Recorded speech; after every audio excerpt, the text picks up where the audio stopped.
All right, I guess we can consider this a little bit of pre-show.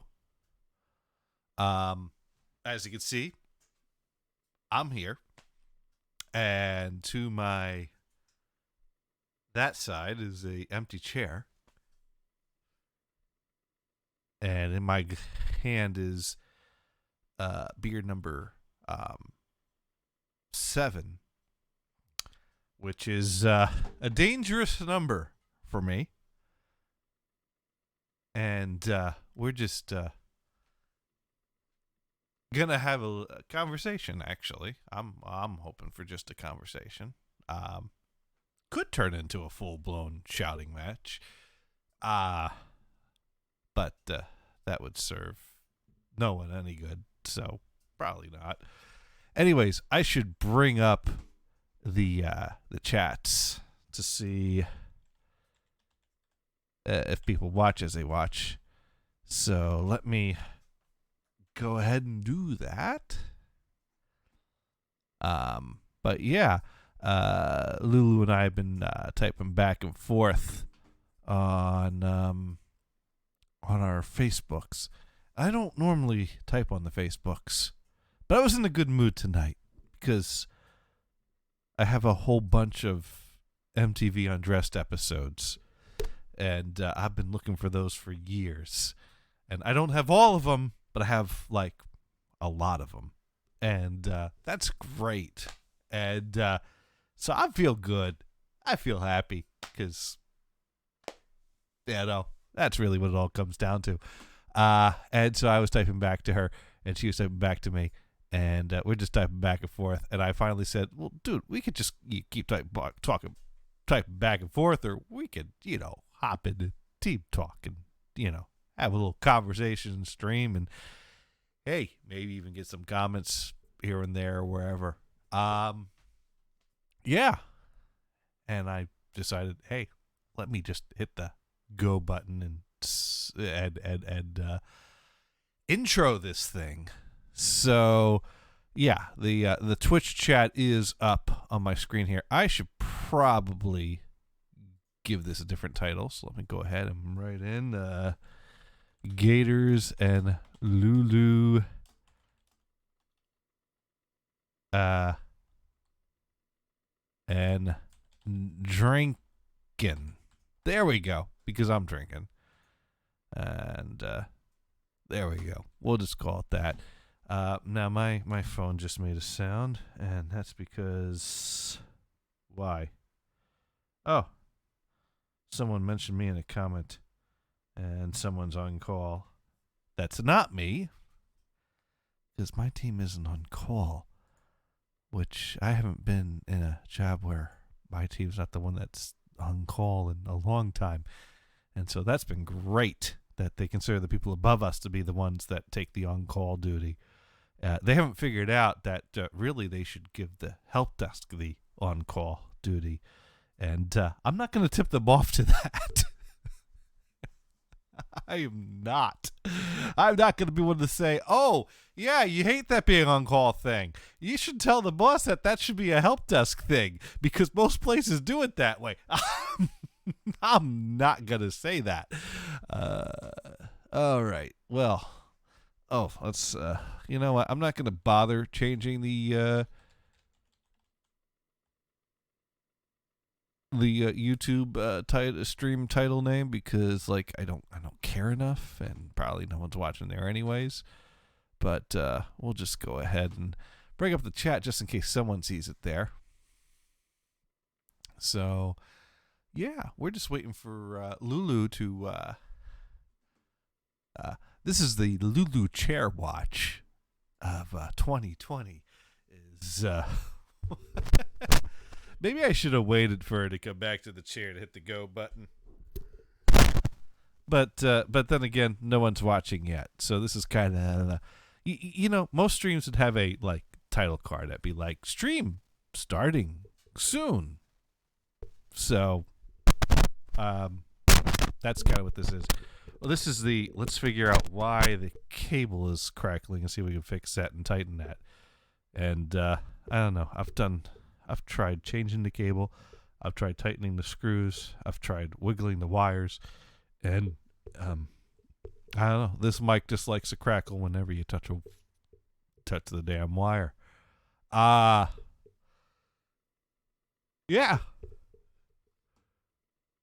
So, I don't think the stream is going to go that late.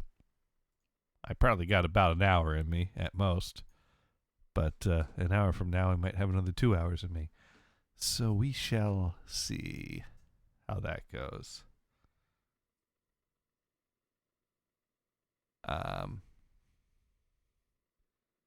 Oh, well, at least there's one thing that Lulu and I can agree on. And I think we're going to have to open the stream with that. Because, oh, wait. Well, she posted that yesterday at 7:30 p.m.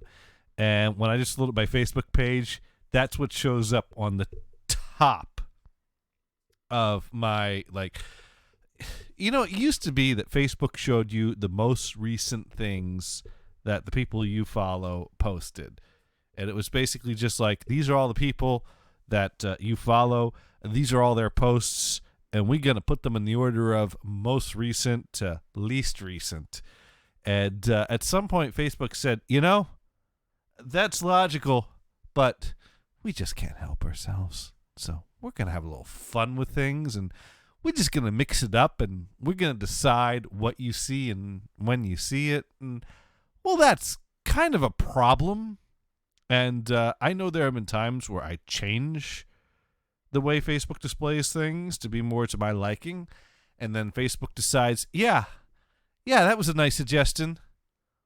We're going to change that. We're going to wait and see if you notice.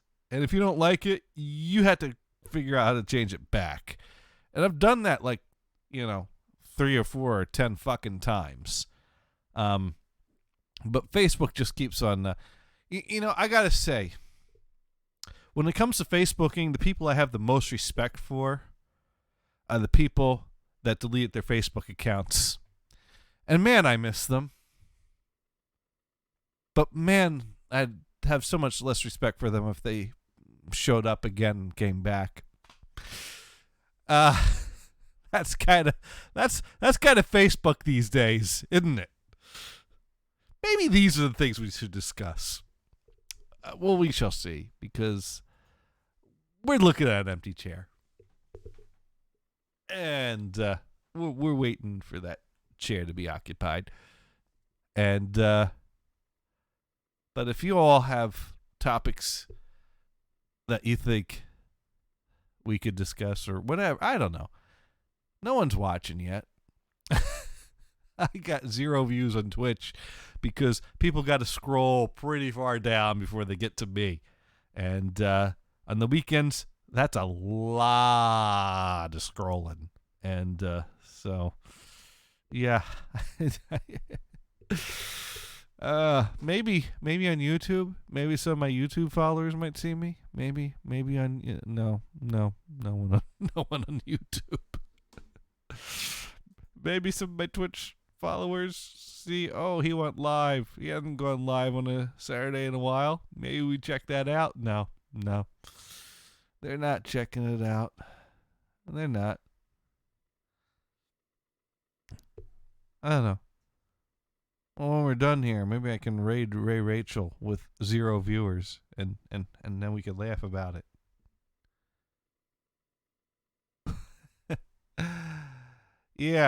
Yeah, so Velvet 7 did some body painting. That was interesting. I was sitting here, and I was actually sitting downstairs, and I get a message. I pull up my phone, and I see, oh, Dune messaged me. This ought to be good. You know, maybe it's something about drop bears. And I pull up the message, and he goes, well, this is going to happen. And it shows me, Dune sent you a picture. Because lately, when people send me a picture, my phone just tells me that they sent me a picture and won't even load the picture. Even when I'm on my own Wi-Fi network with a big fucking pipe and all the data and bandwidth that my phone could possibly need to load a damn small picture to show on my little screen, but apparently that's beyond the capabilities of a modern phone. So, I'm poking him when I'm like, fuck it, I'll walk upstairs. Walk upstairs to my computer, and I see it's a picture that Velvet 7 is going to be starting a body painting stream soon. And I know the rules of body painting. As long as you got pasties and paint on, you're good. And that's the rules of body painting. And I'm not even now. Hello, oh man, I actually have viewers now. It's funny, my thing says 0, but you Perry and Big Pig Moon both have said hi. Hello, and thank you for joining. Hang out here a little bit, and we might see a little political conversation between friends. Because Lulu and I, we do, we co-host on Mondays on this channel here, and Lulu has been posting some things about her opinions on the impeachment trial on the Facebook page, and I was typing back and forth to her, and she and I basically said we could keep talking back and forth while I drink, in case you haven't noticed, or we could just connect to Twitch and talk it out. And she said, I'm going to get some food. And I said, I'm going to get a beer. And getting a beer is faster than getting food. So we're just waiting for Lulu to show up. You're a Perry saying, I'm an Andrew Yang supporter. I think, hey, certainly if Andrew Yang got the nomination, he'd get my vote. And Big Pig Moon noses the Bob Ross shirt. Oh, yes, love Bob Ross. I was... I remember when he was on TV. My mom told me about him and was like, "Oh, this guy is amazing. He starts with a blank canvas and he just makes it look so easy." And she always was like, "Wouldn't that be fun to try sometime? Actually buy the canvas and supplies and try it. It probably won't come out as good as his, but that'd be fun to try someday." And she never got around to it. And I did. If you Perry writes, who do you support? I've been going back and forth between Warren and Bernie, although I'm not a huge fan of pure universal health care, but I think we need to be moving the needle in that direction, and even if one of them got in, they aren't going to get that done. So, I don't know. I liked Bernie last time around. And I kind of felt like, well, he's too old to try again. But here he is trying again. But I like Elizabeth Warren as well this time around. But then again, it's, they all have their points. I guess for me, the question is, what does it take to beat an incumbent? Do we really need to appeal to the center? But then again, wasn't that what Romney was trying to do when he was trying to defeat Obama? And that didn't work out for Romney. So I kind of feel like Biden would be like the Democrats' version of Romney. And but on the other hand, you do got to appeal to the swing voters in the middle. I don't. But I'm not a political science major, so what do I know?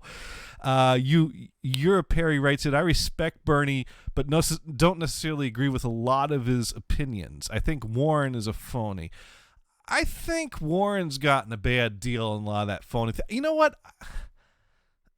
I think there are a lot of phonies in Washington, and I think everyone's got a certain level of phony. And I think that's unfortunate, and it would be great if we could just, shovel them all into a truck and get all the phonies out of here. But the political game just seems to lend itself to attracting phonies and resulting in phonies winning. Maybe you got to pick your phony. At one point, a few years ago, my dad was talking about, Elizabeth Warren's out there saying crazy things. And I'm like, yeah, well, Trump won saying crazy things. Maybe that's what the Democrats need, is someone that's out there saying crazy things. Europe Perry says, that's why I support Andrew Yang, definitely not a phony. Yeah, no, you know, it's tough because he's just not pulling the numbers that someone needs to pull to take seriously as having a chance. And maybe I'm being dismissive of Yang because of that. There are third-party candidates that, you know, I would love to take seriously. You know what? If Yang gets some momentum, I'm certainly going to pay closer attention to him.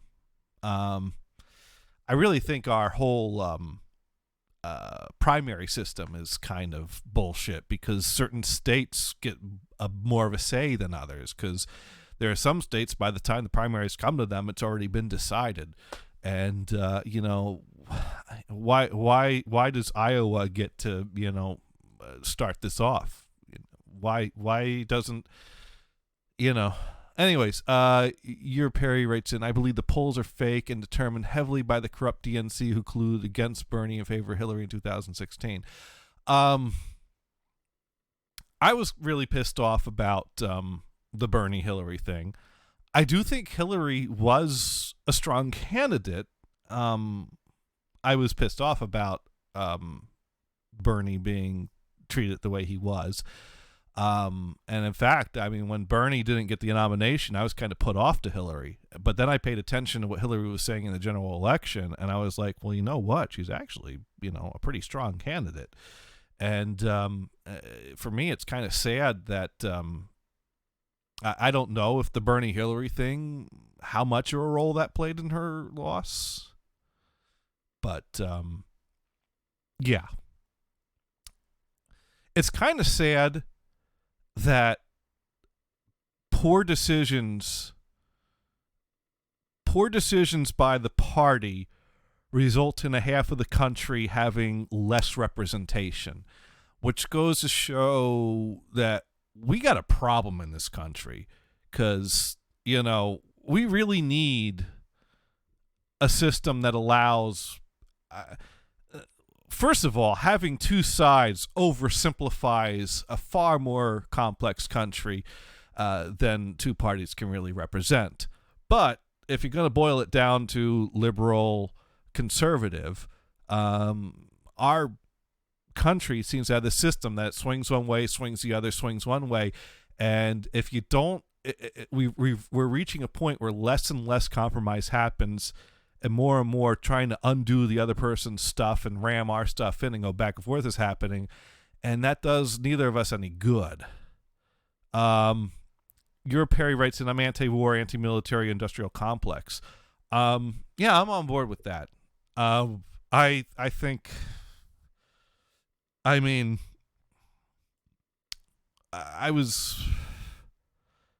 kind of came of age of being more aware of politics in the era of W, and I did not like him, and I thought that it was a bad thing that he dragged us into an unnecessary war, and but by the time he dragged us into the war, the question became, what do you do now? Because you can't just turn around and cut and run, can you?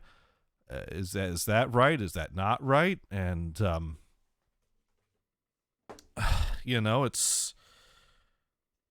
I don't know how to deal with that, but I know I wouldn't go and fight a war, and so I wouldn't send someone to fight a war for me if I'm not willing to do it myself.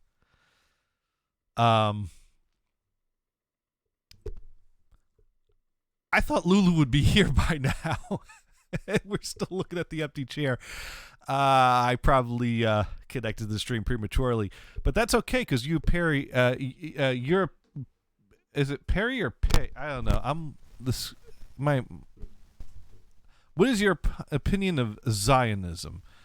Well, that's a word I've heard before. It has something to do with religion.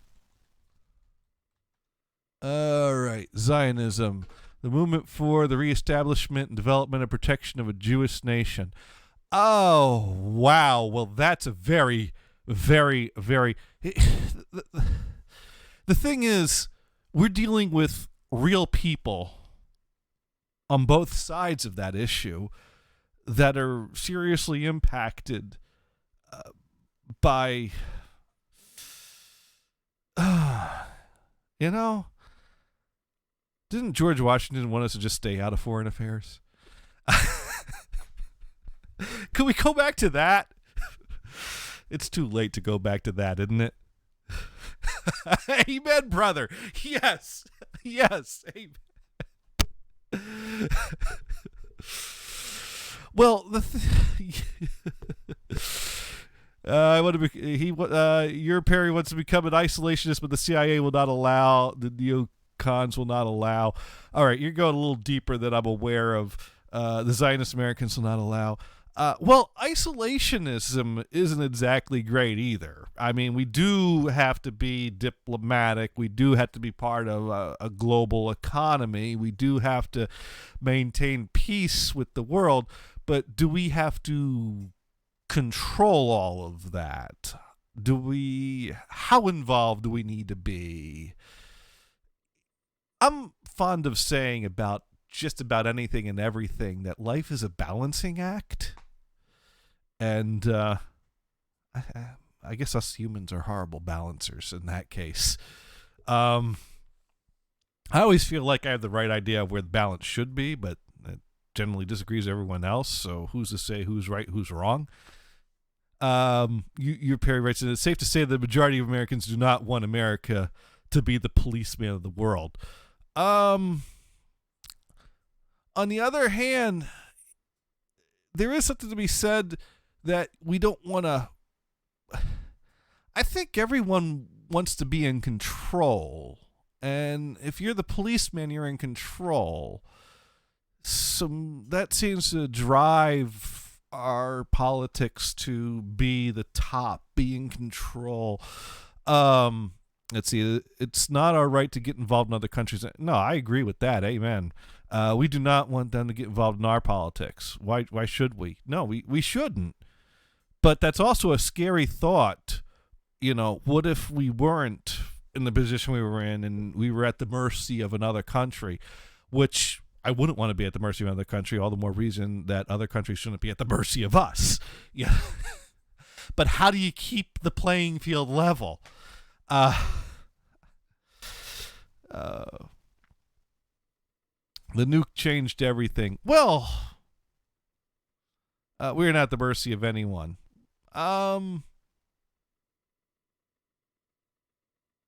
Except rogue terrorists. Well, yeah. Yeah. No. You got the right idea there. I mean, who's to say who's at the mercy of anyone? But the nuke did. I mean, that's a power that, you know, once someone has it, there's no going back. And now we got a guy in the White House that's just about crazy enough that he might actually, like, use one if you give him a reason to. Hey, dogs! That means something's happening over on our other audio feed live on location in California. But apparently, still no one at the chair. We'll just turn that fader down a little bit. There's someone at the door over there. But there's still no one at the chair. Now, Europe here is not anti-Trump, Trump neutral. I'm anti-Trump. First of all, he's an asshole, and I don't think there's much denying that. Although there have been plenty of politicians that have been assholes, so that alone isn't enough. But I just don't think. I don't think he came with the experience. I don't think he was fit for office. I don't like that he got there with 3 million less votes than the opponent, which calls into question our whole political system, being that twice in my lifetime now I've seen the person with less votes get the office. What are we voting for? And I understand how the Electoral College works, and it's a balance between population versus state representation. But still, at the end of the day, that means someone's vote is worth less than someone else's. But Don't look at me that way. now we're going to get into our conversation. Okay, so I think the dogs are barking because when she said she was going for food, she was going out for food. Chipotle? Yeah. One of us has Chipotle, one of us has beer. Which one made the better choice? Hello, Lulu. Hello. We are live. Oh, thank you. You're welcome. Thank you. We have one You viewer. bitch. You bitch. Well, you know, a lot of people put up a slide, show starting soon. I decided I would be the slide, letting people know the show's starting soon. You bitch. So we were looking at the empty chair, not to be confused with the empty chair that. Who was that guy that was talking to the empty chair as if he was talking to Obama? Oh, I don't know. I don't know. Like during the election for his second term, there was the empty chair that he was. But So just so you know, this whole day has been nothing about politics on fucking Facebook for me. and then you decide to go into political. Now here's the thing. What's funny? We had our little back and forth on Facebook. Yes. I refreshed my Facebook, and Facebook doesn't show you the most recent thing that happened on the top. It shows you what Facebook's decided the top thing you should see is. And you know what the Facebook decided the top? Yes. You know what Facebook decided the top thing I should see is? It decided the top thing I should see is the thing you posted yesterday about biscuits and gravy, which was a far favorable post to your political post today. Because damn right I don't trust anyone that hasn't had biscuits and gravy. Because biscuits and gravy, good breakfast. Yes.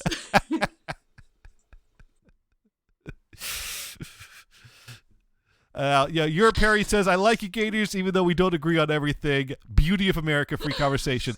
And that's why I'm doing this, because I think the biggest problem we have in this country is that we get too ingrained in digging in, standing into our position, and then just shouting at the other people like, you know, well, you're an idiot because you don't agree with me. And I'm tempted to It's like, do fuck that. you. Yeah. Fuck you. This system doesn't work if we just do this back and forth. I'm going to get in control and block you from doing what you're doing and try to do what I'm doing. I mean, does that fit either of us well to just keep going back and forth instead of going forward? No. No. No, but like for you and I, and for, well, except for Venison, that's on the show. Venison every leans day. a little further left than me, as if that were possible. But No, but other than that, like usually I can talk politics with someone and not like fucking throw a mega shit fit. mhm. Throw down my fucking headset and bang my bang my fucking bang my keyboard. Usually I can just like poke the bear and just like make fun of it. so I You guess know? I mean, I guess what I would start by establishing here is you posted about basically thinking that the impeachment trial has been a sham, and I posted thinking that I think it's bullshit that witnesses were blocked from being called. pretty much. Well, I'm not saying witnesses haven't been blocked. I'm saying yes, witnesses have been blocked. It's the matter of how the prosecution has been played out so far. It doesn't matter whether the Senate has been more Republican. It doesn't matter about that. What I'm concerned is, and what I've been following with the impeachment trial, is how both parties have taken it. I've understood what Trump's lawyers have um have made for their argument, and I've seen what the Democratic side has made for their argument, the managers. And while both sides have, yes, their standings, um, something with the manager's side just doesn't click. The how they're going about it just it doesn't follow suit. I'm not in any way a lawyer, an attorney. I don't know all of the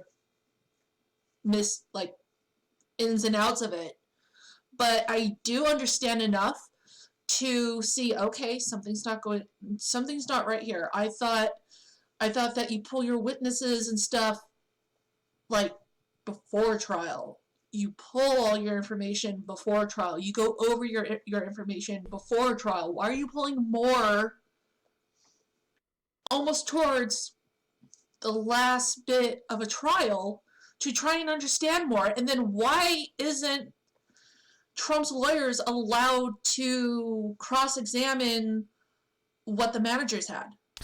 And why are they pulling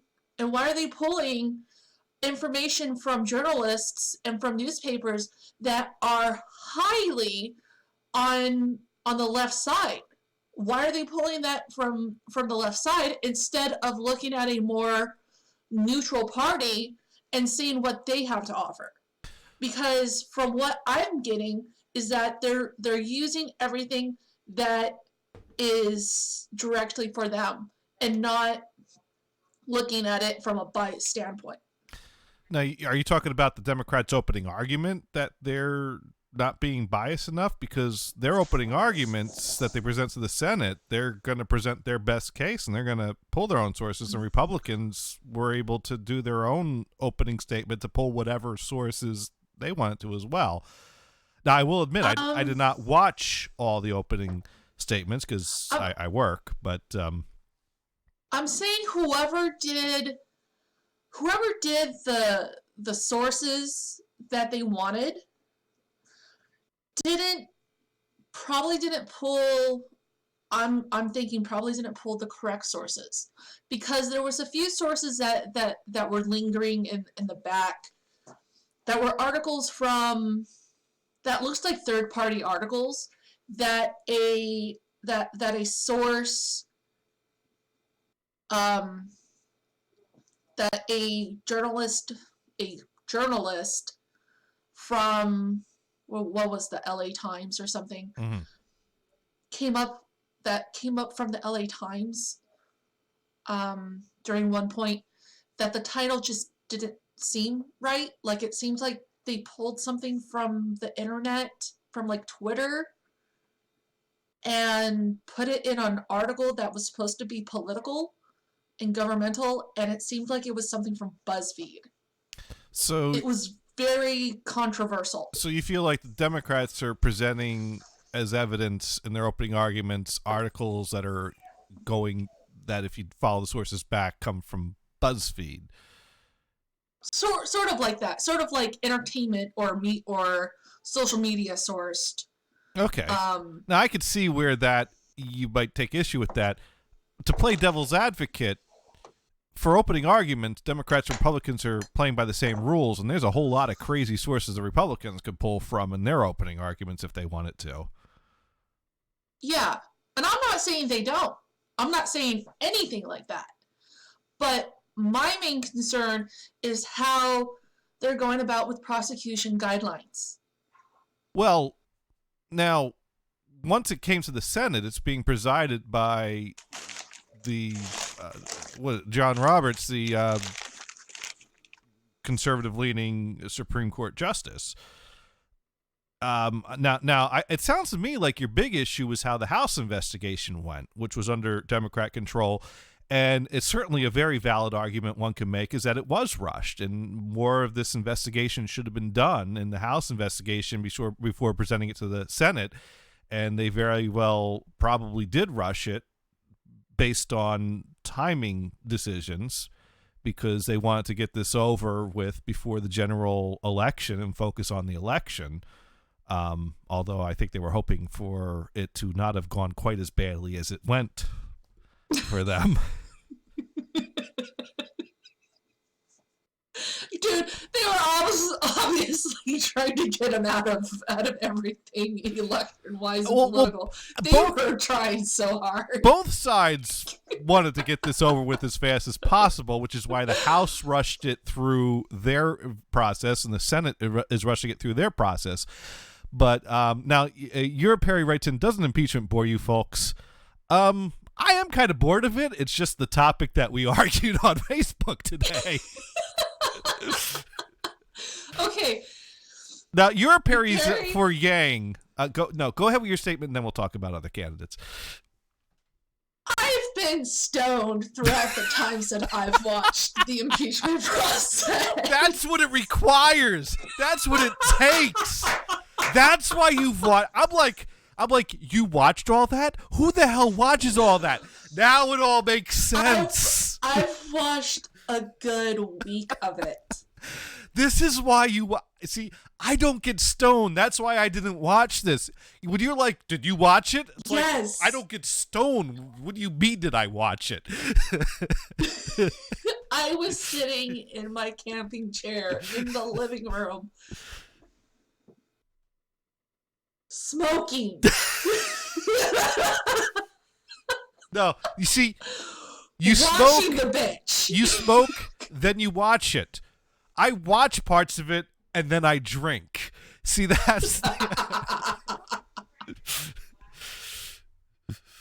now you're Perry Ready and Yang. I'm going. All this shit is fucked up. Y'all motherfuckers need to go home. Well, at least call everyone out for being fucked up equally. But I just find it odd that you thought that the Senate trial was unfair to Trump when it's presided over by a conservative leading judge. The jury is a bunch of senators that have already made up their mind that aren't paying attention. I mean, here's the thing. I made a statement in your Facebook, and I posted it before I could even come up with the properly formulated punchline, so I'm going to do it now. Basically, the Senate decided, instead of holding a trial, to hold an airing of grievances. And the worst offense is they didn't even have the decency to put up an aluminum pole. Dude, they were walking out and speaking to the media. At one point, they did the whistleblower and was like, maybe. They were so offended. The managers were so offended about this. They're like, how could you talk about the whistleblower?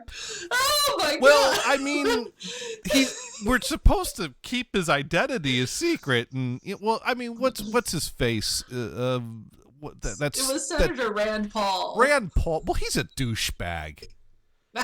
He's a douchebag. He's a douchebag that unfortunately can talk smart when it suits him well. Because I've seen him talk, and I'm like, there's certain... He knows just enough to be dangerous, No, dude. He was fucking trolling. He was fucking trolling. But he can speak... Like, he can speak intelligent, and his state, they eat that for breakfast. And then he goes and does stupid shit. He's one of those guys that likes to make a name for himself and be out there like, hey, I'm just a little bit different from the rest of them, just enough so you can notice me. And besides, I got the fucked up hair, man. You got to pay attention to that. I got a look going for me so you know who I am when you see the group of us there. You're the guy right there with the fucked up hair.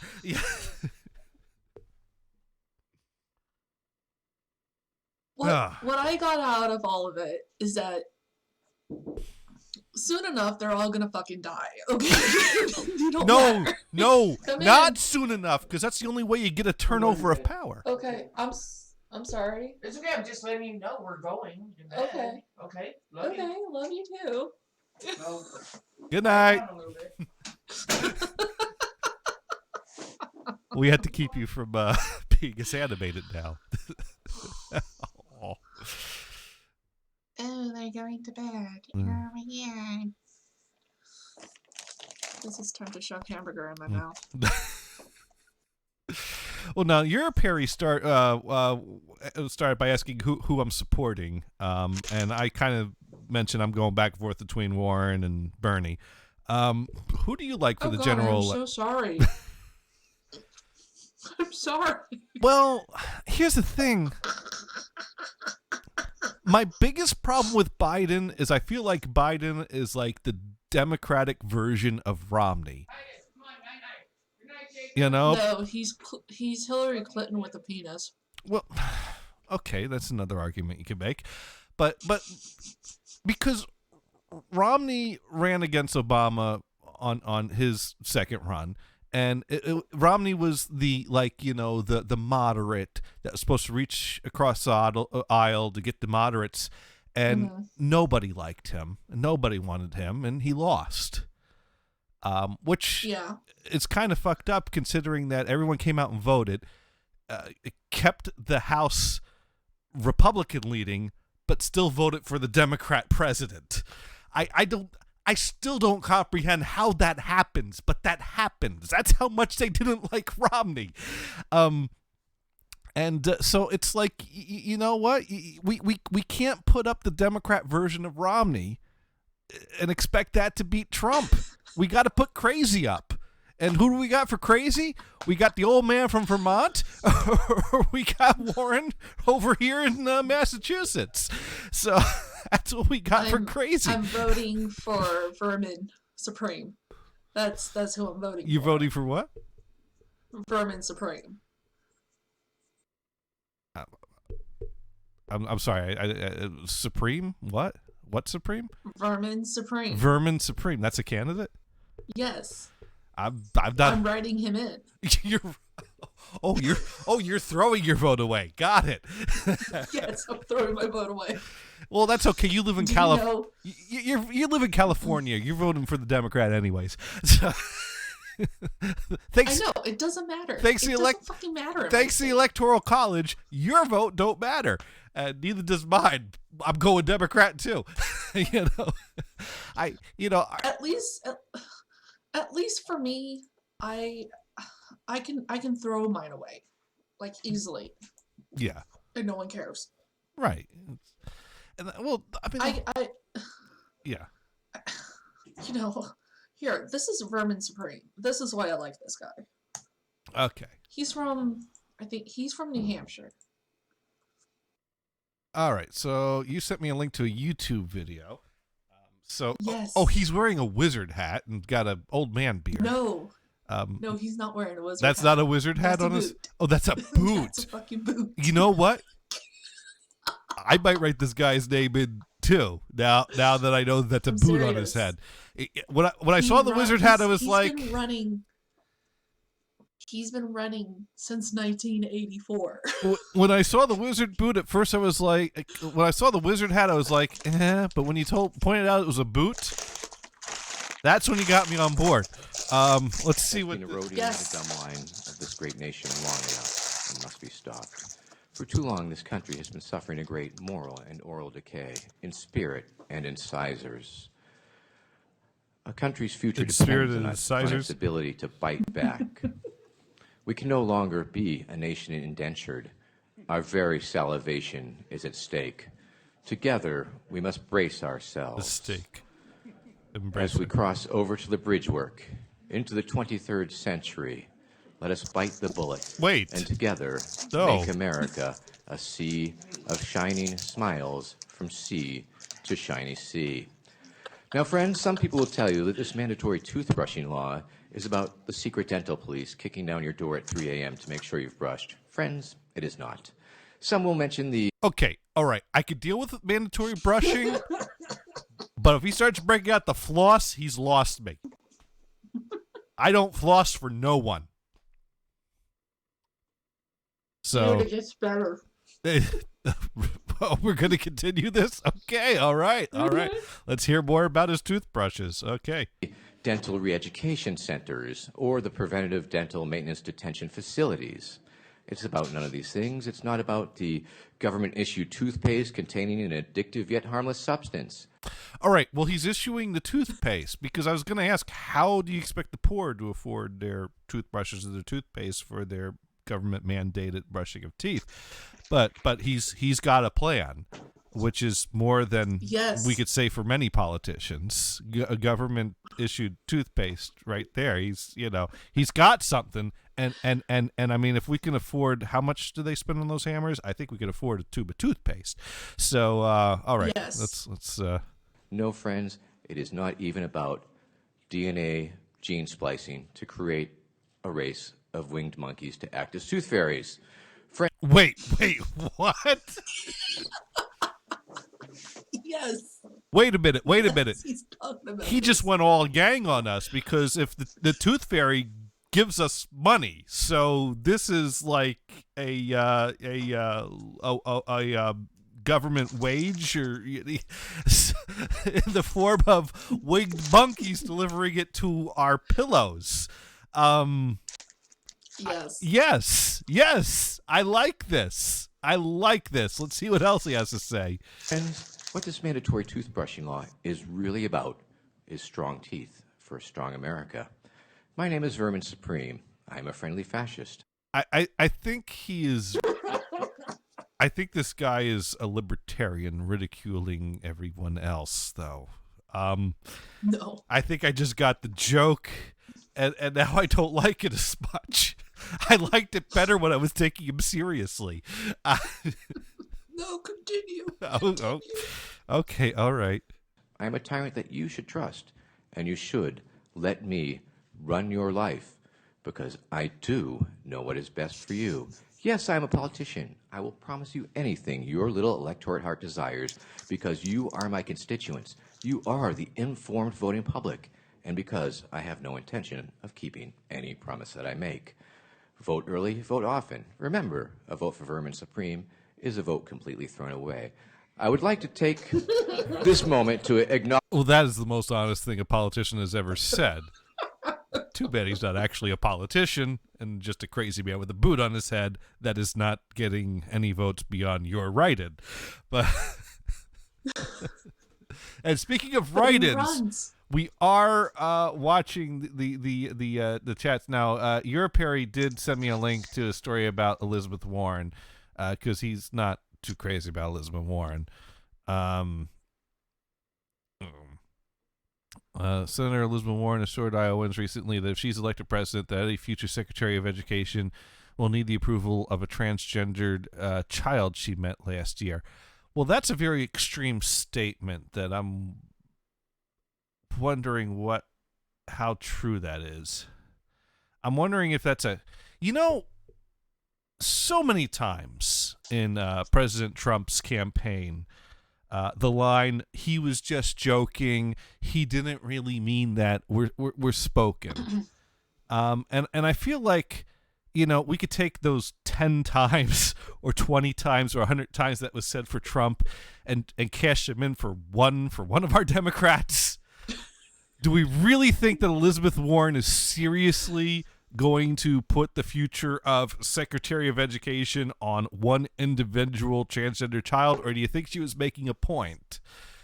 And you know what? I'm going to go ahead and say that maybe half of those times that people said Trump didn't really mean that, he probably didn't really mean that. Probably still a stupid thing for him to say. Just as this was a stupid thing for Elizabeth Warren to say, and yes, I do agree, this was a stupid thing for Elizabeth Warren to say, but I don't take it literally, and it's not enough to put me off to her. But yes, it was a stupid thing for her to say, and I'll say that. It's because all politicians say fucking something stupid. Donald Trump just has to be that radical fucking something stupid. The thing is, Trump tapped into is that people eat up that stupid shit for breakfast and vote for him. I know. Now, your Perry says, okay, fair enough. But no, you did. You know what? That is good because I got to keep an eye on the stupid shit that Elizabeth Warren is saying because, how much stupid shit can people get away with? And why is this our political game, though? Why? Why is our It's a political barrel full of game monkeys. based on how people respond to the stupid shit? Now Europe Perry. It's a barrel full of monkeys, dude. Now Europe Perry says, why does she say something like that? You know, it goes to show that she's trying too hard to appeal to the transgendered by making extreme statements beyond the truth. And that is not how I would go about things. And I think it's sad that politics have gotten to that point, that it's kind of par for the course to make it. Remember what a big deal Joe the Plumber was? Joe the plumber? Do you remember Joe the Plumber? No. Well, apparently, and that was during Obama's first run against McCain. There was a guy named Joe who was a plumber. But, of course, as the attention turned on him, he may or may not have really been a fully licensed plumber. I think that may have been a debated point because, of course, everyone's going to analyze Joe the plumber once he got into the public spotlight. But there was this guy that had a small business. It was a plumber. And he had criticism for Obama's economic plan and was worried that Obama's plan was going to cause hardships for him and his ability to run his business. And Obama assured him, no, the way my plan works, because you're a small business, you're exempt from that. It won't impact you. And then McCain goes, oh, no, Joe, you're rich. You're rich now by his definitions, and that will impact you. But my plan won't impact. And so they go back and forth. Like I remember there was a point where there was a back and forth between Obama and McCain directed directly at this individual, Joe the plumber, and which one of their plans would be better for him. And, you know, it starts to turn into that, taking one specific person as an example or something to that, you know. So that's kind of what Elizabeth Warren talking about, well, this one transgender child needs to approve this, reminds me of. But yeah, that was stupid. It was all stupid. Now Europe Perry does write better question. Elizabeth Warren vows one must approve of Now Europe Perry writes in, what do you really why do you really like Warren? What do you really like Warren? Which I guess means what do I like about Warren or why do I like Warren? Well, Warren has always stood out as one of the more outspoken senators against the corruption of big business. She's always been out there, and so I feel like that she's someone that really wants to make a more level playing field in corporate America, which I think is really needed. Trump talks a good talk about, you know, getting the little guy, but then again, he came in and gave all the rich a big tax break. So he really doesn't stand behind anything he said. No, that was just something triggering. What? And I know that like social justice warriors and people with feelings and that whole 9 yards will say like, oh, it's a trigger. But what Warren did with the whole trans child must approve and everything, it was sort of a trigger type deal with the trans community. Does that make sense? Yeah, I get. I mean, to me, I think Warren has made a lot of missteps. So have many politicians, and yeah, and I'm biased. I'm more forgiving to people whose platforms or whose positions I like. I guess what really kind of had me first pay attention to Warren was a conversation with Brian Blues, actually. And this goes to when we were getting ready for Hillary's run. And when there was discussion about who would Hillary's running mate be. And the rumor was that one of Hillary's possible picks for running mate would have been Elizabeth Warren. But Hillary's donators said, no, we won't support you or back you if you pick Elizabeth Warren because she's too anti-Wall Street or anti-corporate. And so that put the kibosh on that. And that kind of made me think like, well, that's a name I want to pay more attention to, because I'm all in favor of someone that the big money donators are against. Now, Europe Harry goes, what about how Warren lied about being Native American? I think more was made of that than really should have been. I mean, my understanding is that she wrote down in her profession that she has a background or an ancestry of Native American, but I don't know that anyone's produced any evidence that she's actually gotten minority advancement or preferential professional treatment because of that. Okay. She did during college. All right. Like I said, I don't know that. I've always felt like more was made of that than it really was. Could you cite the example or link me to something? Yeah, I'll get it up. Okay. I'll get it up for you. You know, I to me that's always just, anytime I've looked at that, it always seems like it's people have made more of a bigger deal out of that than there really is. And once again, maybe that's a skeleton in their closet. Maybe that's a misstep in the past. I know that I feel like she made a huge mistake leaning into that with the whole DNA testing thing. But then again, I feel like Trump makes a big deal. I mean, I think Trump makes a bigger misstep by continually referring to her as Pocahontas, which, you know, what a whole people have basically asked him to stop doing that, and he continues doing. Not that makes what Warren's doing right. That's kind of a separate issue. I'll give you that. You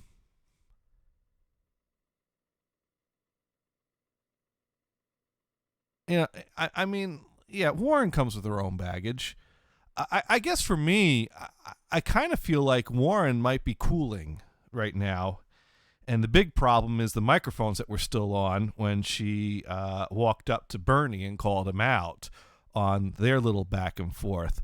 And she doesn't come off very good in that exchange. And Bernie just kind of, you know, did the smart move of we'll talk about it later and walked away. He didn't come off great either. That didn't serve either of them very well. But I don't like Biden, you know.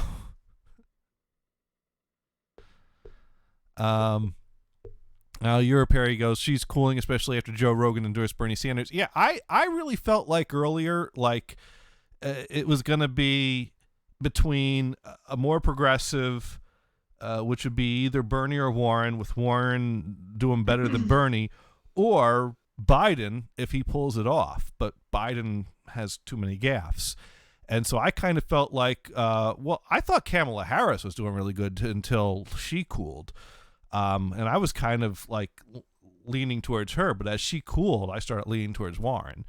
And but now Warren's cooling and Bernie's doing strong. I thought Bernie was too old, and that if we were going to get a more progressive in there, it was going to have to be Warren. But I you know, Europe Harry might be making a good case here against Warren, because yeah, she's got some gaffes and missteps that, you know, I don't think she's got Hillary Clinton baggage, but there's some baggage there. I think Lulu's looking for a link, though. Is that? Yeah, I have it here. I think this is Washington Politics, but it was stated true. It did check out. Well, I think as it was true. I think it was stated true that she was listed as a Native American on a professional listing, but if that actually played a role in her advancing further or gaining any edge, it did. I felt that was more. Now, Europe Harry is very big on Yang. I gotta say, well, my family when we sit around the table between my dad and my uncle who are CPAs, when Yang's name comes up, they can't help but kind of giggle and laugh. So that's kind of been my introduction to CPA's opinion of Yang's. Now, by myself, I look at it. I think that's a little unfair. But he's just not polling good enough. But then again, primaries haven't even started yet. You get a good momentum. Maybe Yang has got something there. Maybe I need to look more at him. But what is Yang polling at right now? You must look more to the Yang. All right, let's see. So this is a CNN article you linked me to from Yes, but it does check out about from about a year ago, which is relatively about recent. the 1968 Warren or 1986 Warren Indian Texas bar. Let's see. She listed her race as American Indian on a state bar of Texas registration card in '86. Okay, so we're talking some years ago. Mm-hmm. If I wasn't as drunk as I am now, I'd do the math really quick. 2020, 2010, 2000. 34 years ago. I see numbers like that and it's like, that shouldn't be more than 25 years. That shouldn't be. Damn it. How did I get so old? I'm 31. I'm 40. The Post reporting represents a previously unknown instance of Warren claiming her race as Native American. The first document appears to definitively show Warren making the claim in her own handwriting. According to the Post, Warren has previously declined to answer whether she or an assistant filled out forms in which her race was listed as Native American. Warren's long-standing assertions of having Native American heritage have dogged her political career. Now here's the thing. I almost think that she's had more of a disadvantage from this than advantage in the long run. Although that's probably not the point. So let's continue on with this article here as a pop-up comes up in front while I'm trying to read. And provided fodder for attacks from President Donald Trump. Her use of DNA testing to confirm her limited native roots last year was met with fierce criticism. We all know how that went. And yeah, a lot of us could probably come up with the same percentage. Point made. The card obtained by the Post. That was fucking hysterical. And Trump laid down the challenge. She leaned into it, and technically she met the challenge, but technicalities and percentages and all that. What does this all matter to our politics? Who fucking cares what her DNA is? But okay, the big issue is what she claimed, and if she because of feelings. Did she actually? I think the real issue is, did she abuse a system or make inappropriate claims for undeserved favor? I think that's the real issue here. The card obtained by Post lists Warren's alma mater, University of Houston Rutgers Law School, but no other racial identifiers. Warren A. did not dispute the card's legitimacy. So she wrote it down on a card. But did she get special favor because of that? I mean, what was this card for? Was this a college application? Or because I've heard that she made a claim as a professor or a staff member or something like that.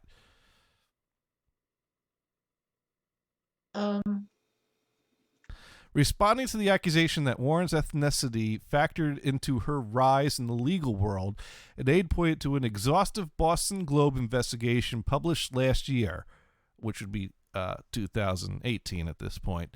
It concluded that there was clear evidence in documents and interviews that her claim to Native American ethnicity was never considered by the Harvard Law faculty, which voted resoundingly to hire her, or by those who hired her for 4 prior positions at other law schools.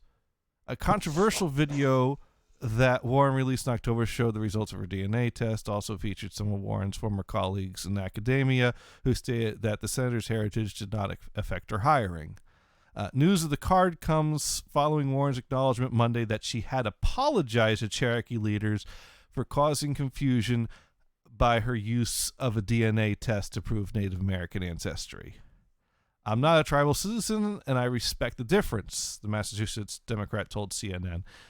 See, I read an article like this, and could you understand where I would kind of come away from this with, like, well, that was a whole lot of a big deal over nothing?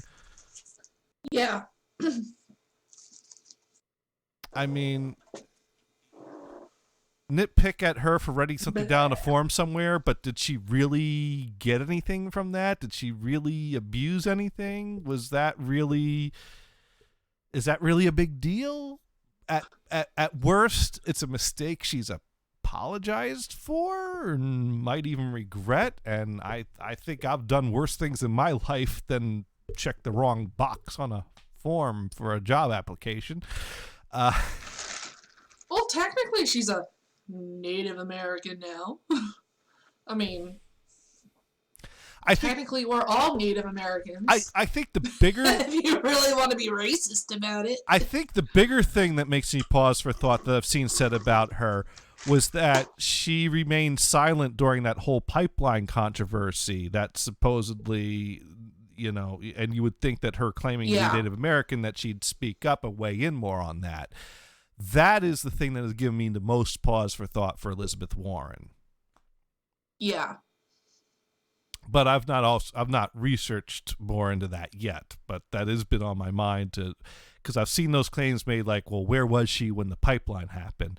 You know, she's taking a lot of heat right now, but that's what comes with doing. As you do better, more attacks come one way, and, you know, everyone's trying to knock each other out.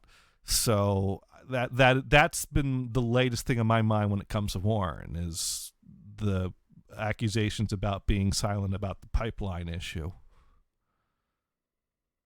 Perry writes in, all right, Gators, got to go. Have a nice night. Hey, thanks for hanging out with us this long. Really. And thank you for bringing some to this conversation, because if we just kept talking impeachment for the whole time we've been here right now, you would have had to have been stoned to tolerate it. So now, but to read the comedy wrote before that, well, let's see. We can't have any more career politicians. That's key. Oh, I agree. I definitely get some term limits in is what we really need.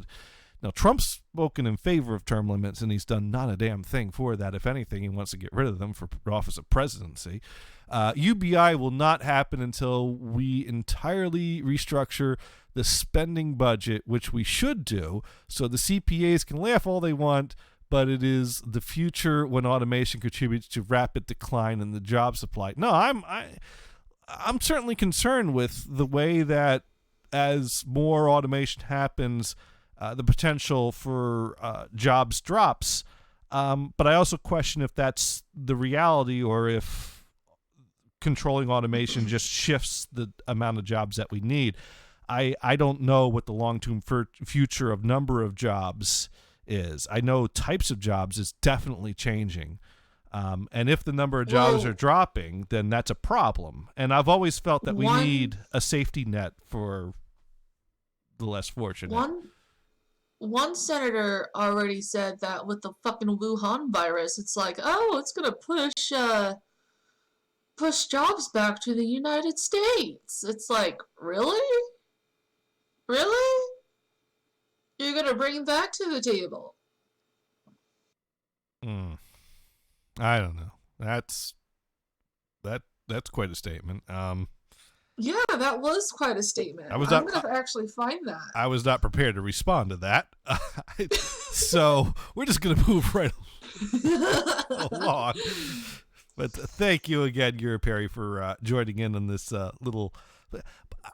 But I feel like this is what we all need more of. We all need to just talk and not fight each other. And of course, it's easy to do when we don't have a. Because Lulu, you consider yourself independent, so you know we. I guess independent. I do notice. I mean, I do notice in you threw in the line in your Facebook post that yeah, Trump's an ass, but so Trump's an ass. it's like, why don't we just Fucking deal with it. so if we can agree on anything, it's that we can agree that Trump's an ass. It was Wilbur Ross says coronavirus could bring jobs back to the U.S. And he said that 3 days ago. On the downside, a lot of people in Asia died. On the upside, that makes job opportunities here better as they have less of them. Really? I think it's a little too soon for that. It's like, oh, they're dying? That's okay. We still have a workforce. Hey, that's okay. That's them. That's their. That's not us. That's We only have, what, 6 people? Actually, speaking of which, let me check the numbers. That's the typical GOP platform. Hashtag not my problem. Let's see. Don't have a Total job? confirmed- Not my problem. Don't have health care? Not my problem. Total confirmed cases of the coronavirus is 14,562. Total deaths of the coronavirus is 305. Total recovered is 340.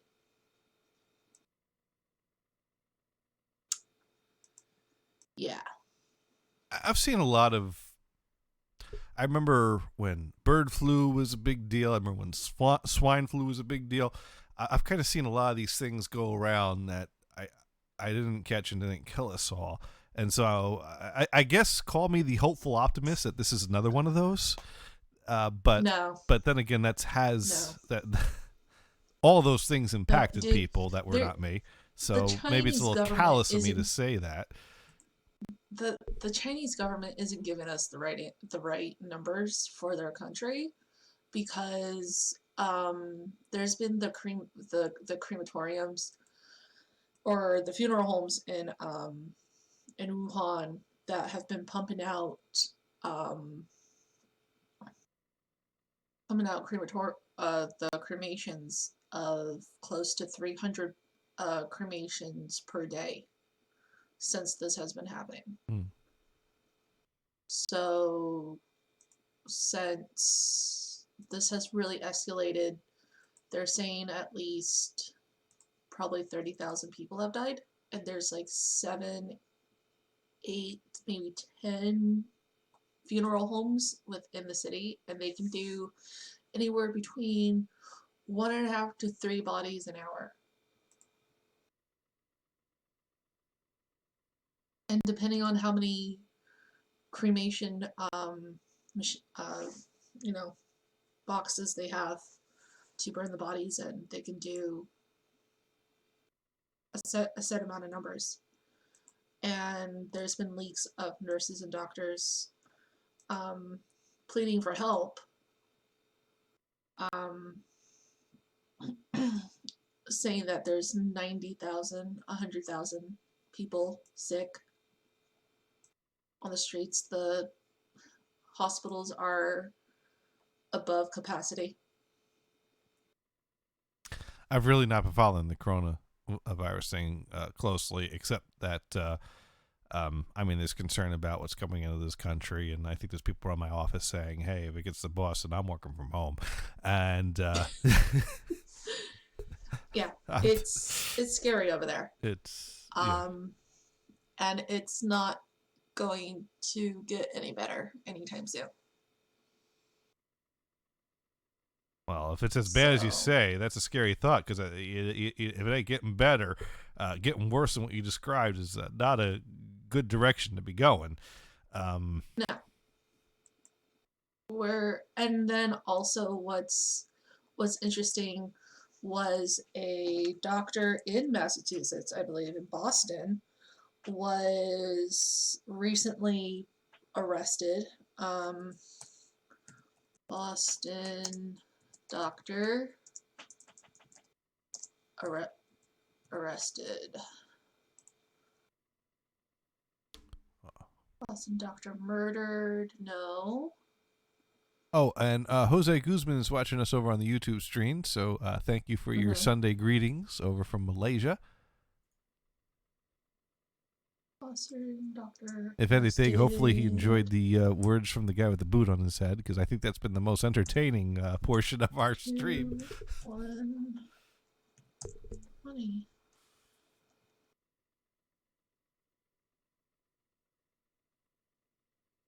Oh, I just saw it earlier. Where did it go? See, what's interesting is I've been finding articles and stuff that just suddenly disappear Huh. here and there. It's like they've been restricted from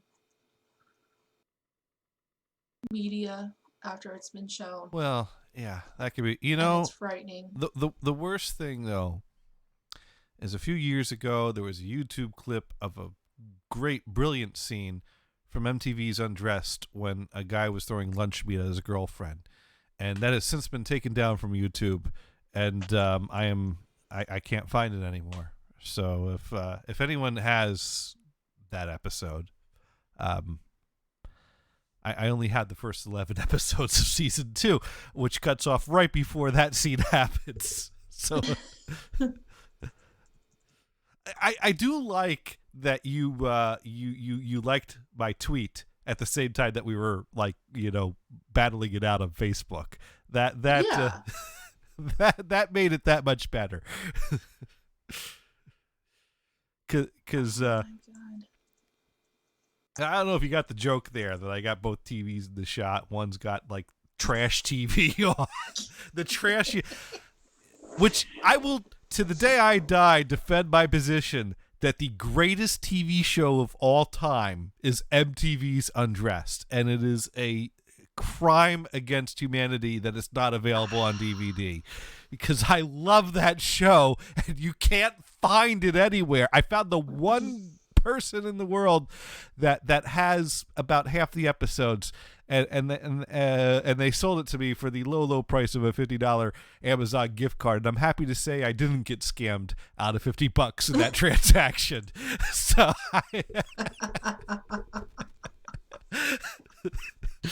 I found the one honest Wow. person that actually sends the promised goods when you send them a $50 Amazon gift card.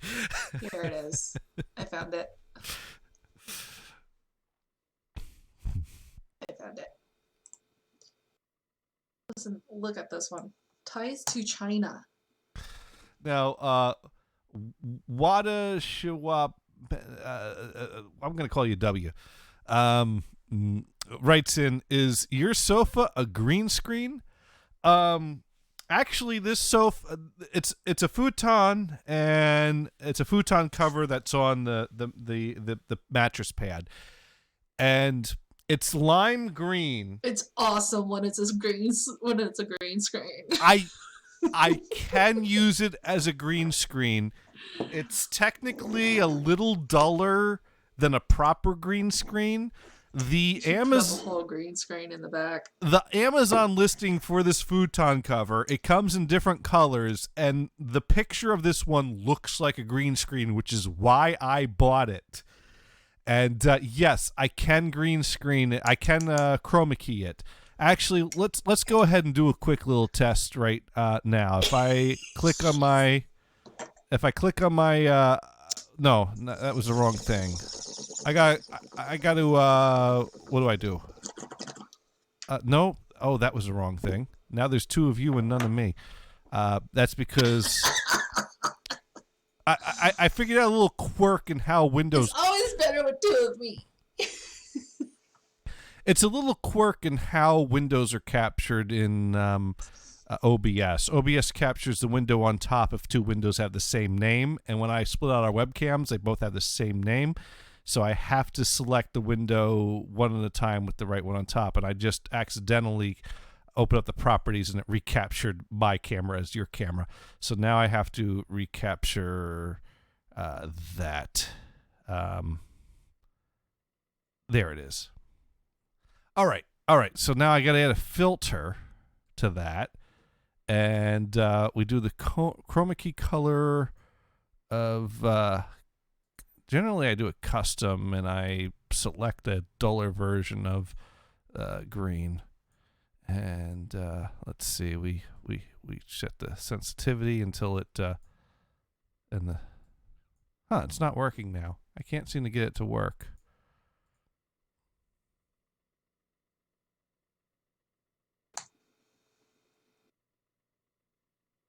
All right, let's select green and see if I can make it work.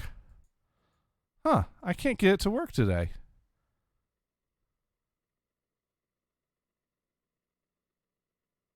Yes. Huh. Yes, I do smoke the reeds. Oh, it helps if I turn Yes, the Daddy Lou. it helps if I turn the filter on when I'm trying to dial in the settings.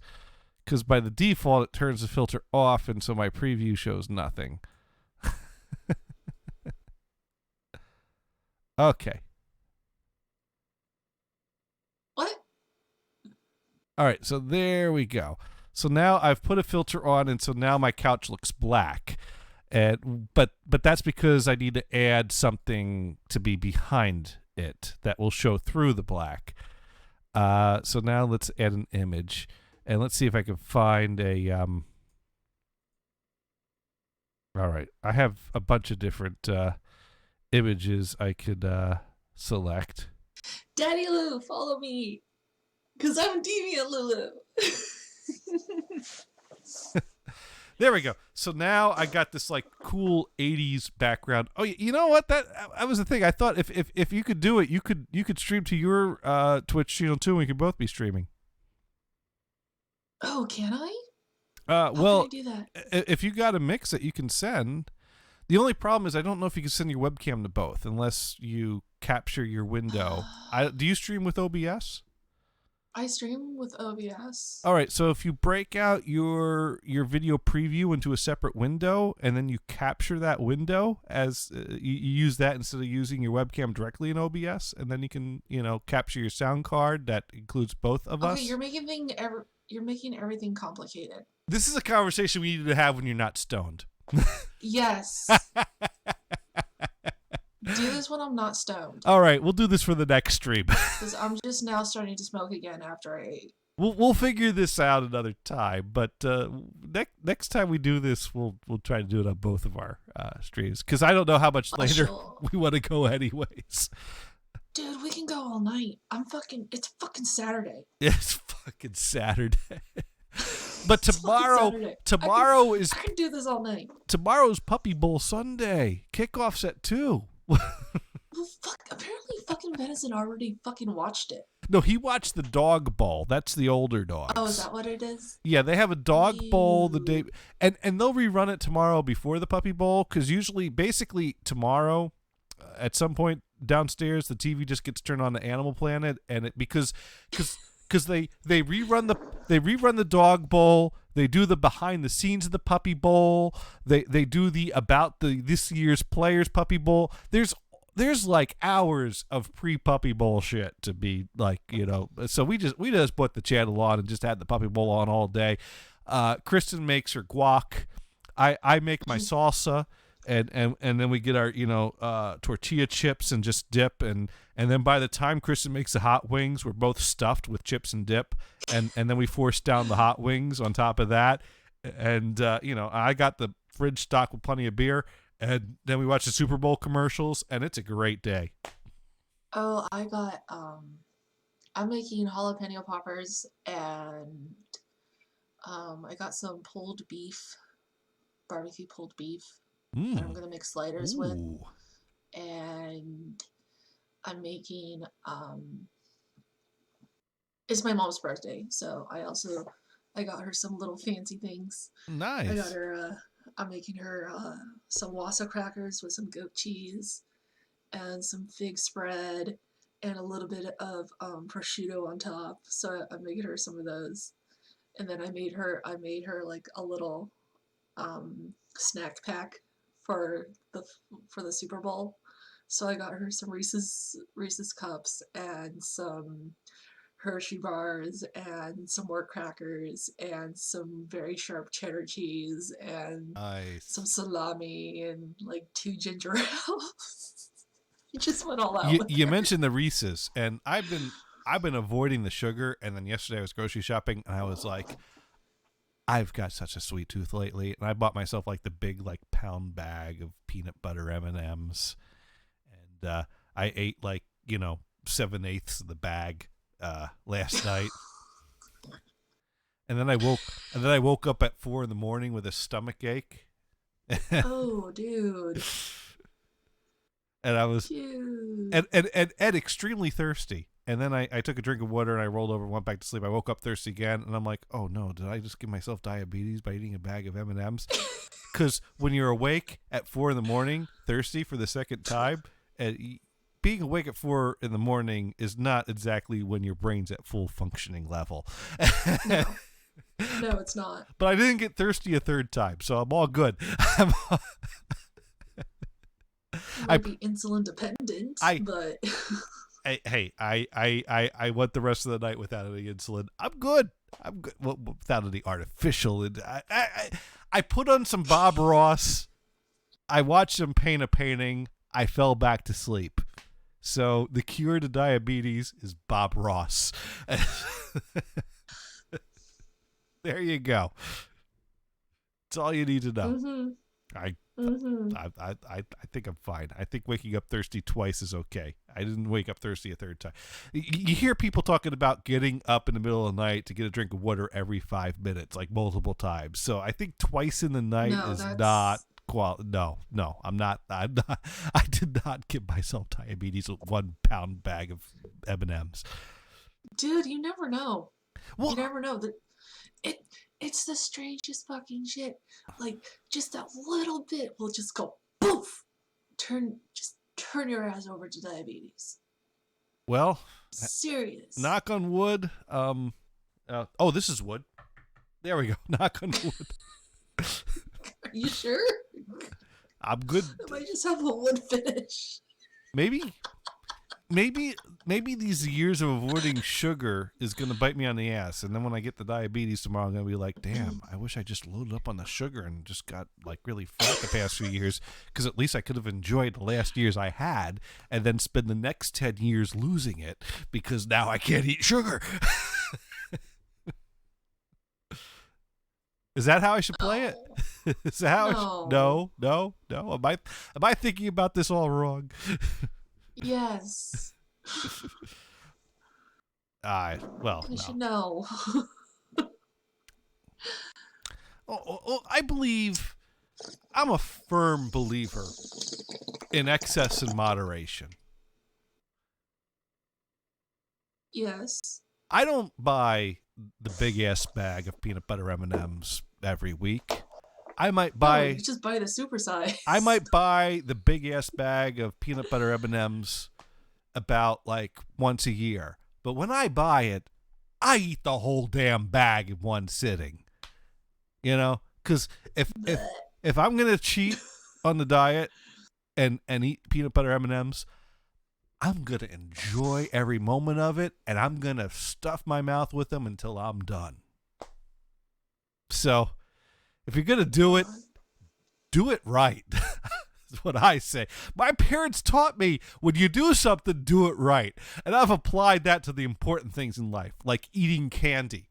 So I don't eat candy every day, but when I do it right. No, you're shaking your head no at me. Excess and moderation.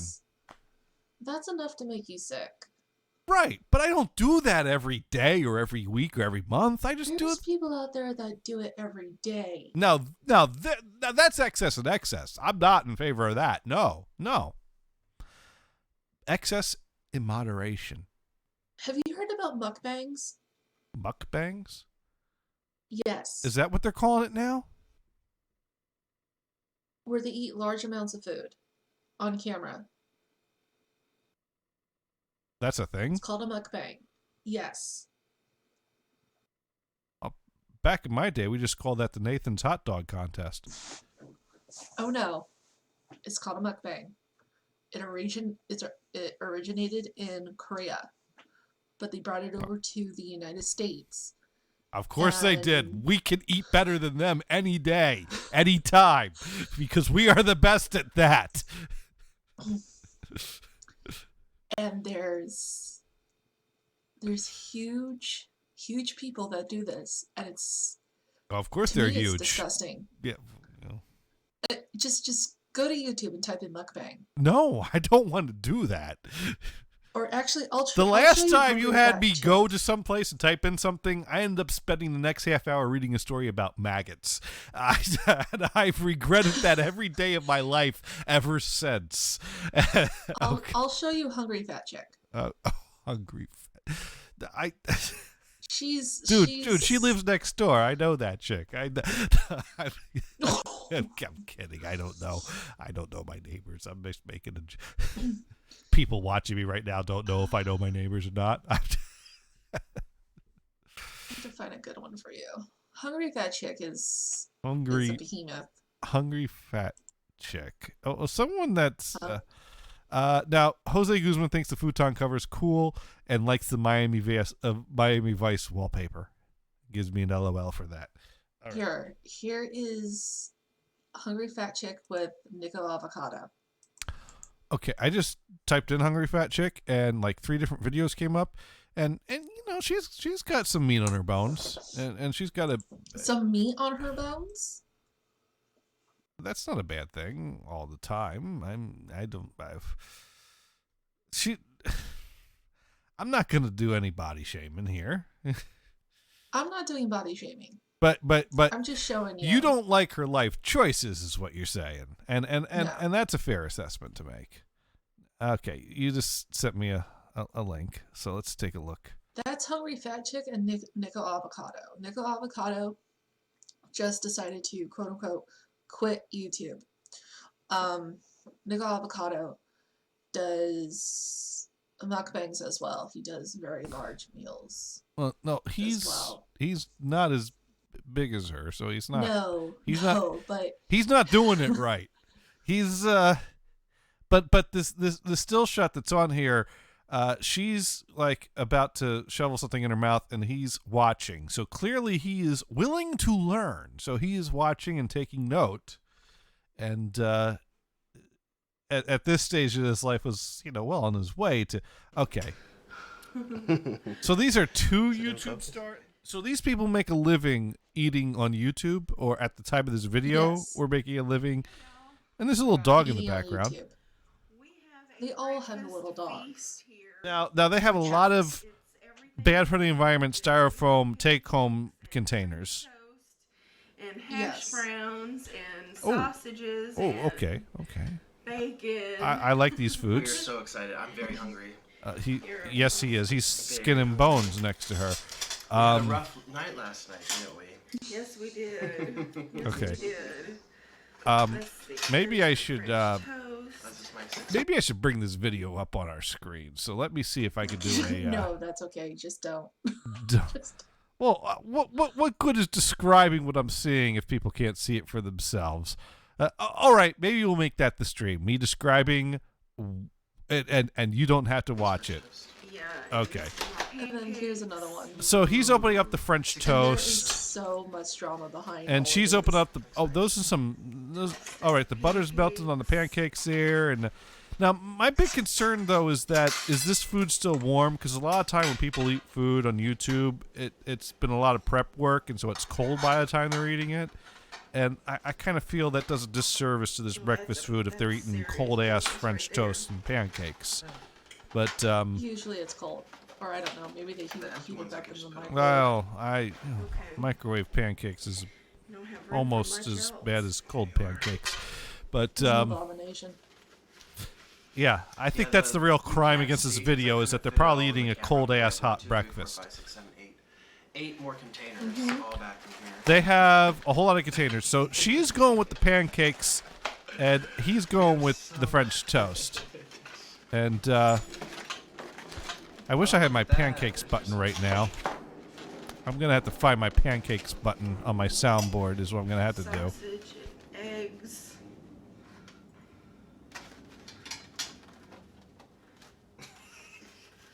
Oh, I found my Figure out pancakes what to button. do with it. Here we go. Pancakes is ready.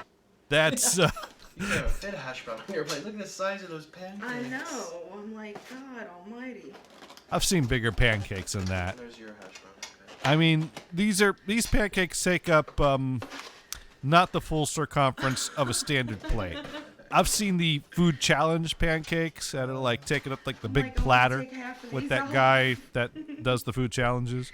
All right, so he's putting some hash browns on the plate with his French toast, so he's got his sweet and savory covered.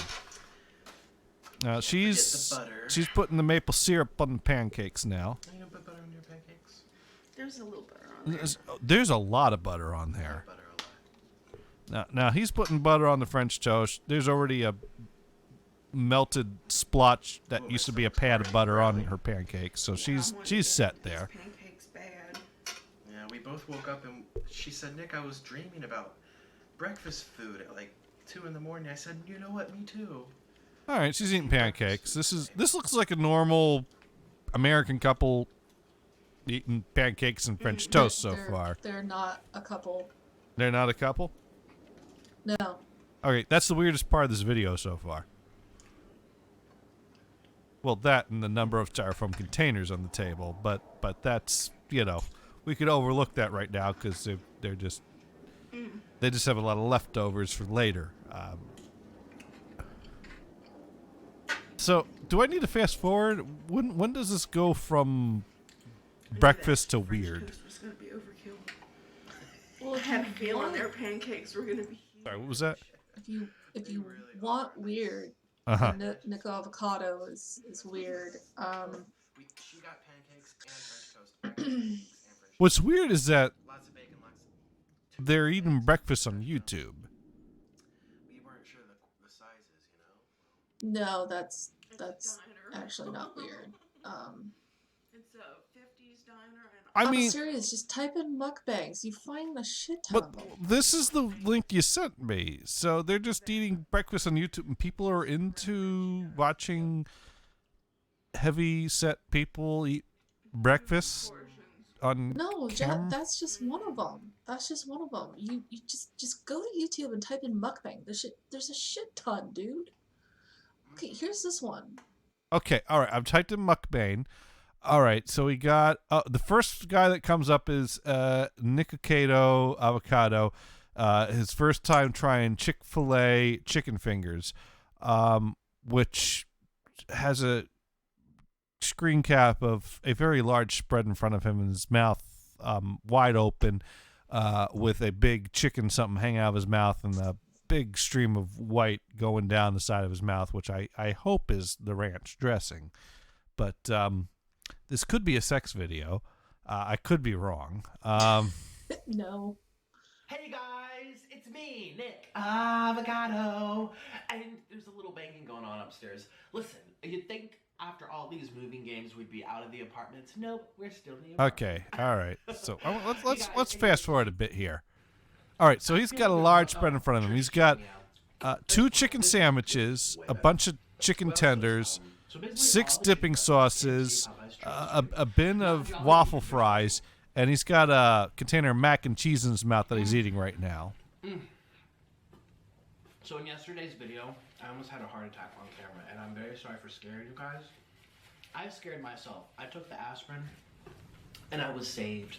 But I also... Okay, that's a little weird that he's like, I thought I was having a heart attack yesterday, but I took an aspirin. What? Yeah. So he's got a lot of food in front of him. This video goes on for 55 minutes.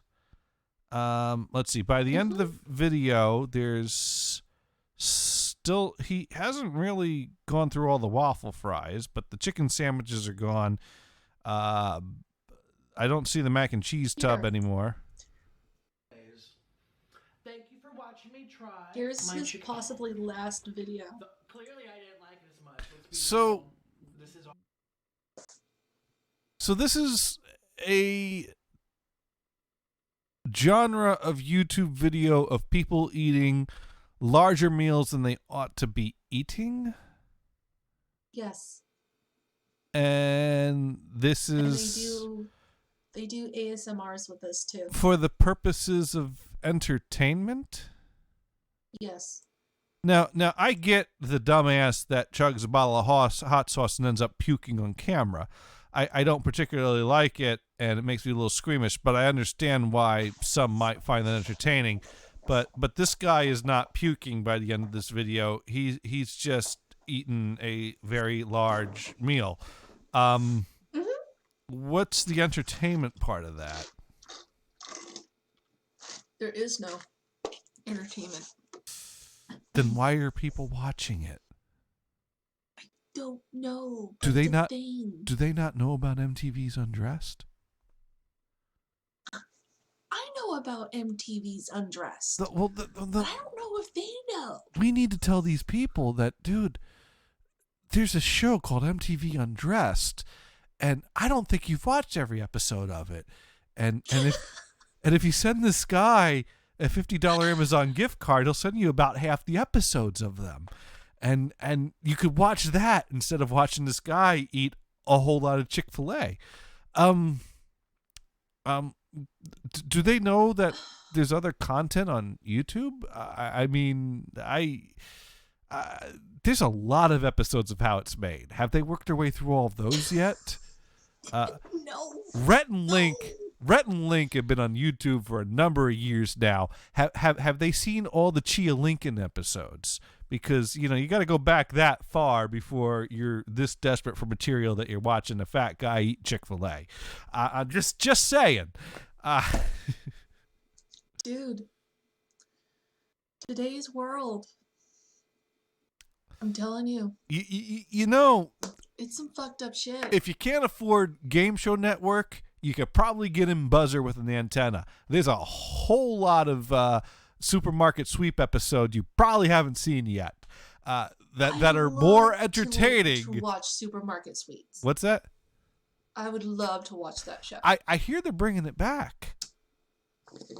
I hear they're going to make a new season of, or a revival of Supermarket Sweep. I read a rumor of that somewhere. They better not fuck it up.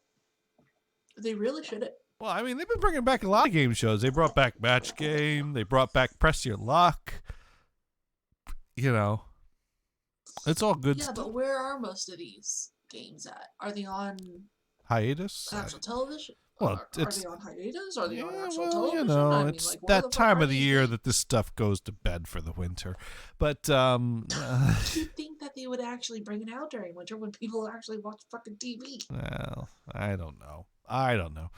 I'm just saying there's a whole lot of things I can think of that are more entertaining than because these mukbang videos aren't even shocking. It's just like, well, that's a lot of food and he's eating it while talking. It's not like a how much can I shove? It's not an eating contest. It's just a large meal. I'm not seeing anything here that could appeal to anyone as entertainment unless they I'm not seeing It's like it. feeders. Hmm. It's feeders, man. It's fucking feeders. They just like shoving fucking food in people's mouths. It's like feeders epidemics. Someone needs to tell the people watching these videos about MTV's Undressed. Fuck. Watch the real world or Road Rules a few times. I just remember when I was in college, it was a big fucking deal when that like guy slapped that girl in the face on Real World, and they were like talking about whether or not they were going to kick him off, and they ended up not kicking him off. When was that one? Let's see, I graduated in 2001, so before then.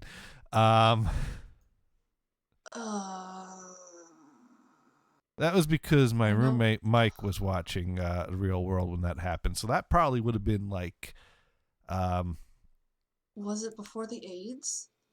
before the AIDS. Yeah, remember the AIDS guy?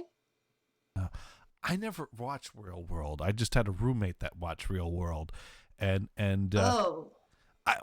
basically my observation, and mind you, this was college in like 1999.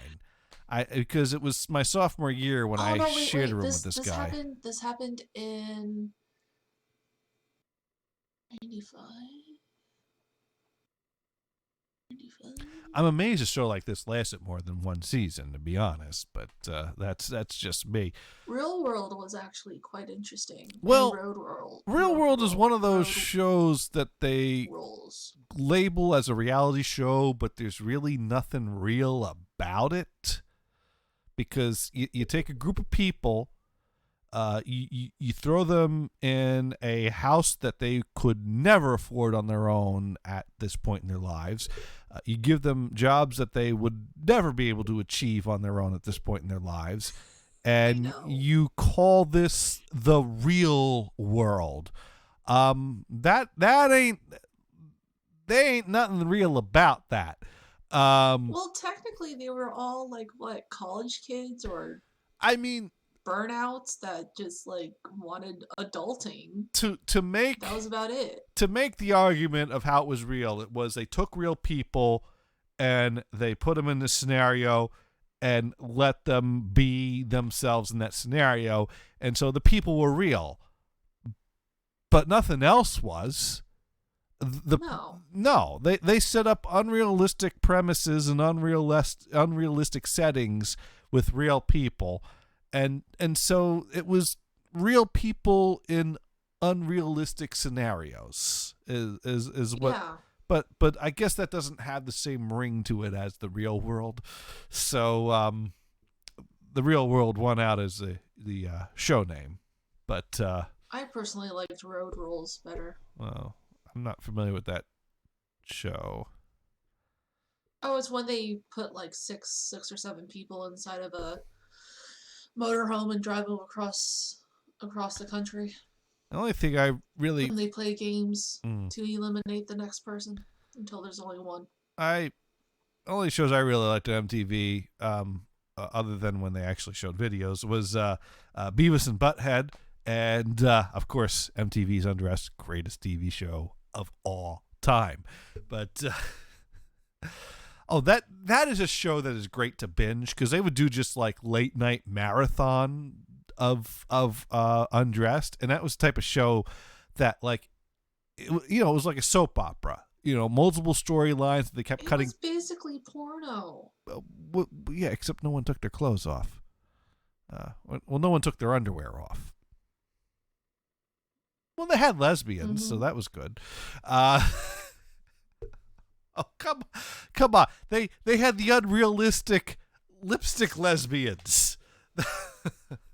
I'm sorry. On behalf of all the guys in the world, I am sorry that we like lipstick lesbians. Lipstick lesbians. Isn't that the terminology? Lipstick lesbians, like the unrealistic two hot girls acting like lesbians. Yes. Okay. I'm sorry. No? You're not taking my apology? You're just going to give me faces? No? Okay. No. I liked Yeah. I liked all the storylines. I mean, heck, season 2 starts with a couple that come to the next morning handcuffed to a bed, and they can't find the key. You can't go Mhm. wrong with that. Mm-hmm. No, you're not. You didn't dig the MTV Undressed then. Not so much. No. I don't know. I was in college. I was flipping through channels, and I was like, "Whoa, this show looks good. Let me watch a little bit of it." Next thing I knew, Dude, I was 12. 5 hours had gone by, and they stopped running episodes, and I'm like, "What do you mean you stopped running episodes? What do you mean I have to watch something Dude, else I now?" was 12. I was 12. Then you really loved MTV's Undressed. I was in college. I should have known better. You were 12. You had an excuse. I should have known better than to stop on the channel showing the softcore porn for free. Well, I did blame my dad for it. It was a great show. It's a great show. I wish they put out a DVD box. I would buy a DVD box set of MTV's Undressed in a heartbeat, because I'm dealing with, like, internet and VHS captures for and I only could get like about half the episodes. So it's You should see if Kristen will watch Outlander No, on Netflix. Kristen is watching MTV's Undressed with me, and she loves it. But then again, she thinks sex is Oh, funny, yeah. so You should have Kristen watch Outlander on Netflix then. Outlander. She would get a hoot out of it. Okay. If Gonna- you want to, she will bust up fucking laughing. She might already be watching it at for the all I sex know. Scenes. The The sex scenes are fucking hilarious. Like they're trying to be like all sensual and Well, she generally thinks anything, could be wrong. relating with sex is The leading funny. guy is really fucking hot, but Mm. it's just, it is so fucking funny. I will run that by her. Yes, run that by her. Watch Outlander. I should probably be getting ready for bed soon, though. It is 1:30 in the a.m. Here. Pussy. Fucking pussy. Well, church in the morning, Fuck church. Yeah, I probably will. My alarm's going to go off, and I'm probably going to be like, nah, I ain't listening to that asshole ramble on about his bullshit. And just, Do you really try and go to church? I have been for about the past year and a half, but Oh, fuck Christ. the current priest at the church I was going to is an asshole with the stuff he's preaching. And I'm just like, I don't want to listen to this guy no more. Take a Nerf gun. few weeks ago, I found another church in the area that has a 4 p.m. Saturday mass. It's not too bad, but I generally, usually Go to by that one then. the time I think about it, it's 5. You lose track of the time on Saturday, and it's like, oh crap. Dude, make a fucking altar with Obi-Wan Kenobi's picture, right? Light a fucking candle, put up a crucifix, and go, Amen. Hey, I don't know what I'm supposed to do. No one. There are a lot of people that think they know, but I've not gotten any first-hand knowledge or orders. No, you know what my mom did? She fucking invited the Mormons over, and now they won't stop knocking on the goddamn door. Someone might have done that here, but they only came once. No, these guys will call my mom, and my mom will answer, and then they'll fucking come knocking on the door 30 minutes later, and they'll knock 3 or 4 times. Have knocked 3 times on the door to convert No. me. No, they'll go dun dun dun dun dun. Have they converted her yet? Wait, no. But mom's tried talking to them about God, What? and they don't have the fucking answers. What are they talking to you for? Your family's Catholic, right?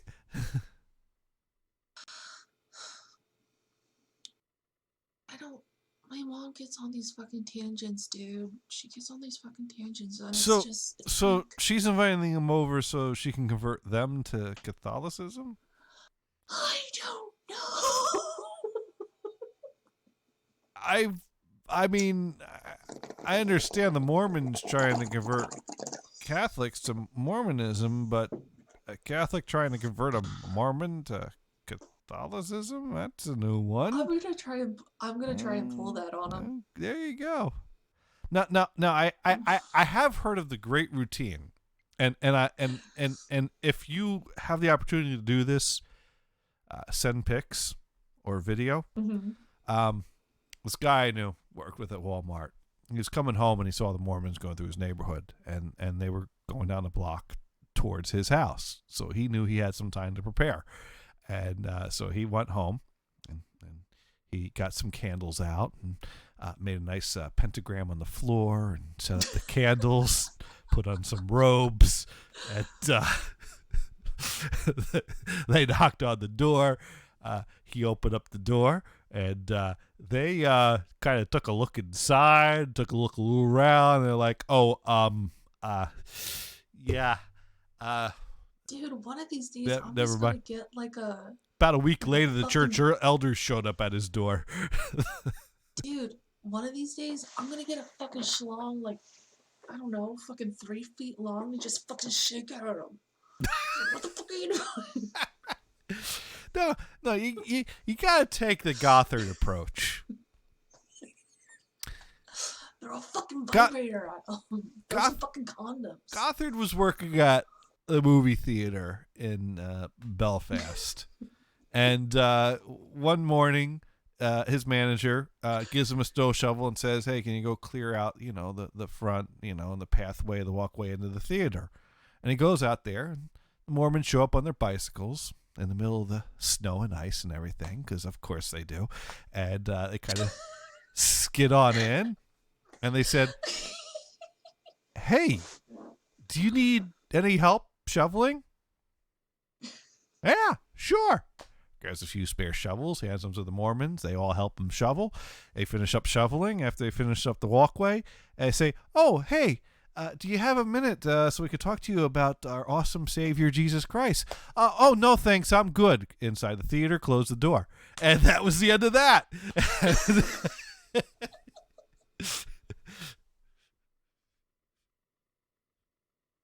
But he got some good shoveling out of them. So You know, a couple weeks ago, we were chopping firewood, and of course, we were in the backyard, and we have dogs. I'm sure you've heard the dogs a couple of times. well, I heard the dogs shortly before you showed up on camera. Go- Exactly. And our dogs can be vicious because they're also guard dogs, so they will go after you if you suddenly just sprint up to the fucking fence like what they did. And we had the chainsaw going, so we didn't hear them because our back was turned to them, and the dogs almost ripped through the fence trying to get at them. And Ooh. they had the audacity to walk directly up to the fence and try to reach over to grab my mom's sweatshirt to tell Ooh. her that they were there. And Molly almost got through the fence. Well, we finally turned the chainsaw off and we said, "You're not allowed on the property unless you call us." Right. So, We have some write-ins here. Dirtface wrote in, "Hi," and then Big Man wrote in, "I laugh every time I have sex." where are these write-ins? On Twitch. Sunday Oh, okay. Sunday Church. I love China.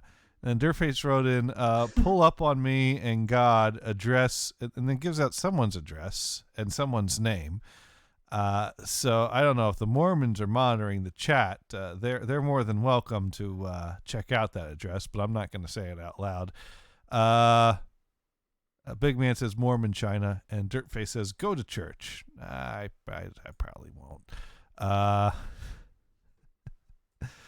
Meanwhile, speaking of Gothard, he just sent me an advertisement of celery.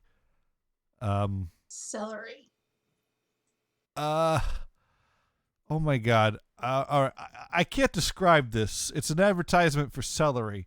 Apparently, it's good for certain parts of your digestive system towards the end of the process. Yeah, it makes you shit. Yeah. Now, I thought celery was Fiber. what celery has like negative calories. Like you burn more calories eating celery than you gain from eating celery from the energy of that you exert to eat the celery.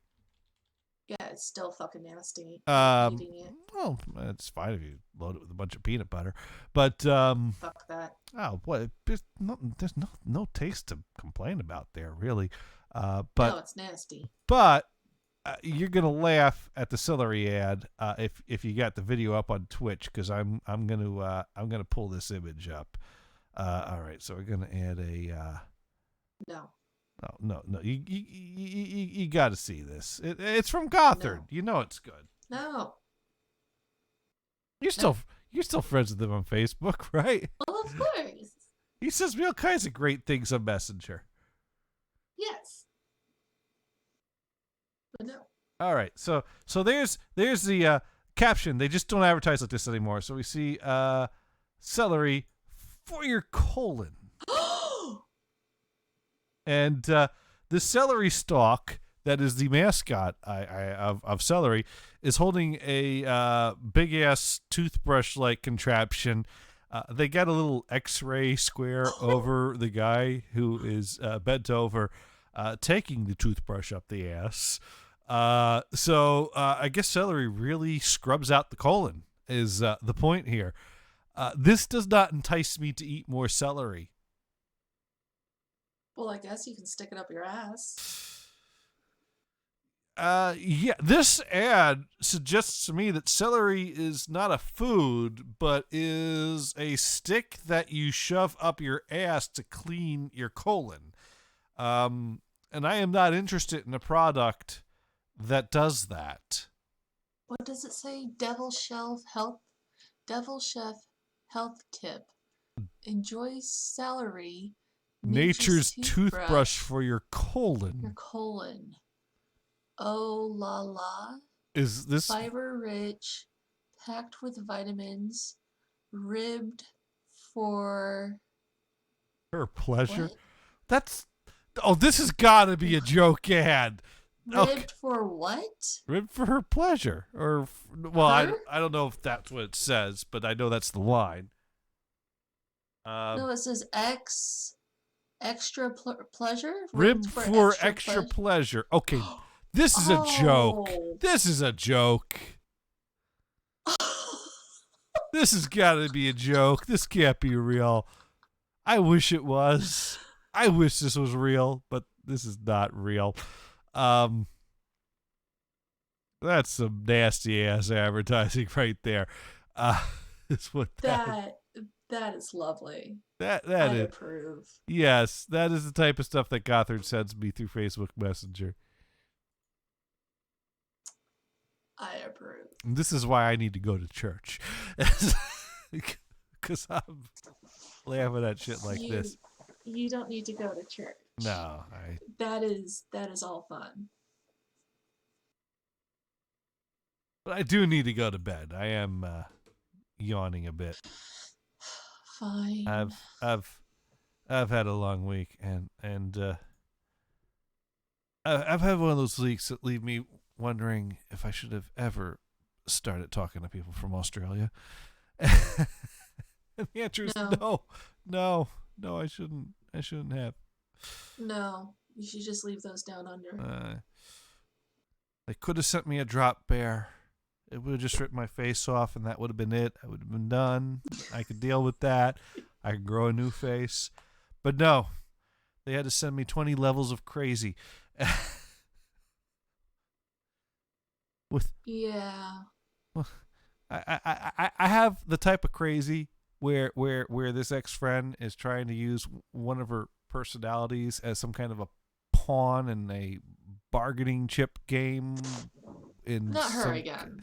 No, just excommunicate all the way. Just she didn't go up in flames. Oh, not yet. She's going down in flames, but she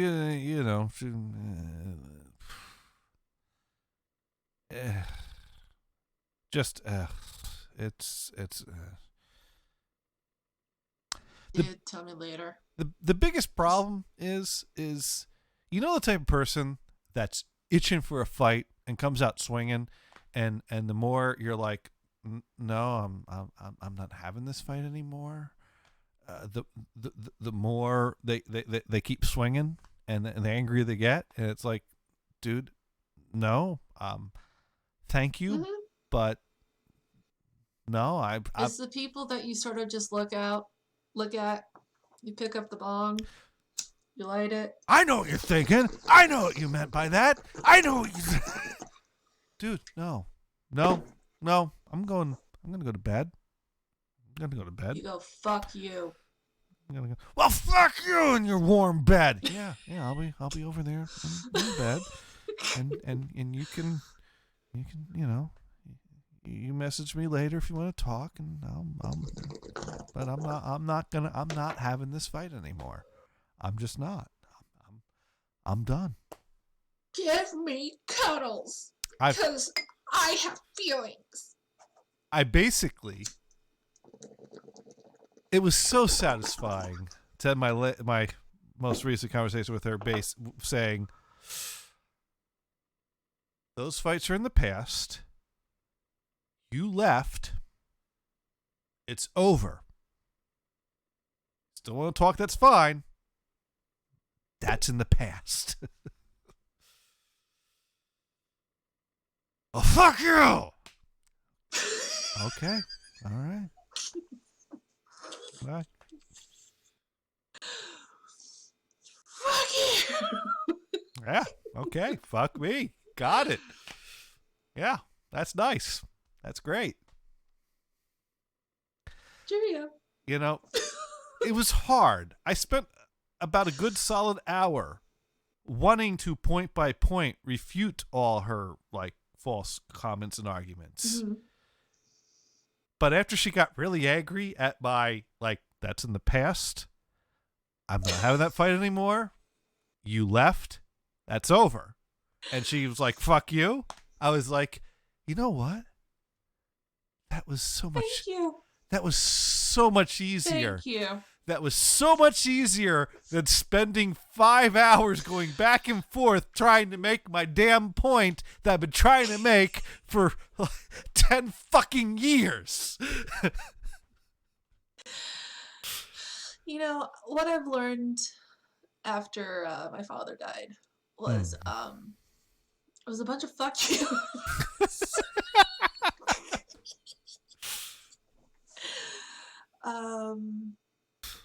Yeah.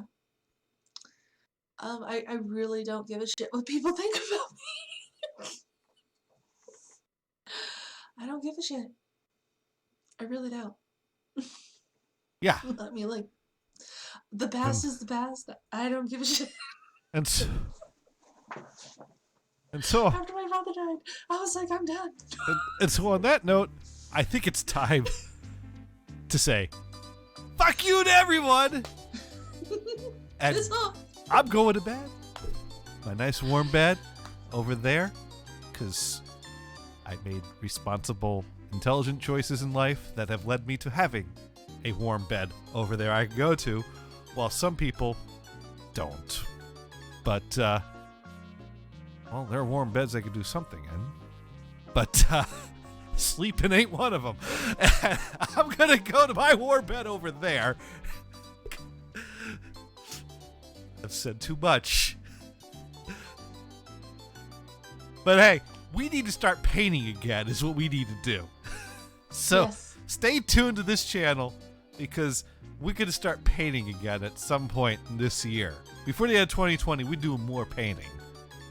And maybe more political conversation. Maybe, Sure. and maybe we'll even vote for Andrew Yang. No, you're voting for the boot guy. Vermin Supreme. I'm just going to write boot guy. I'm just that counts, right? Yes. All right. Thank you for watching. Good night.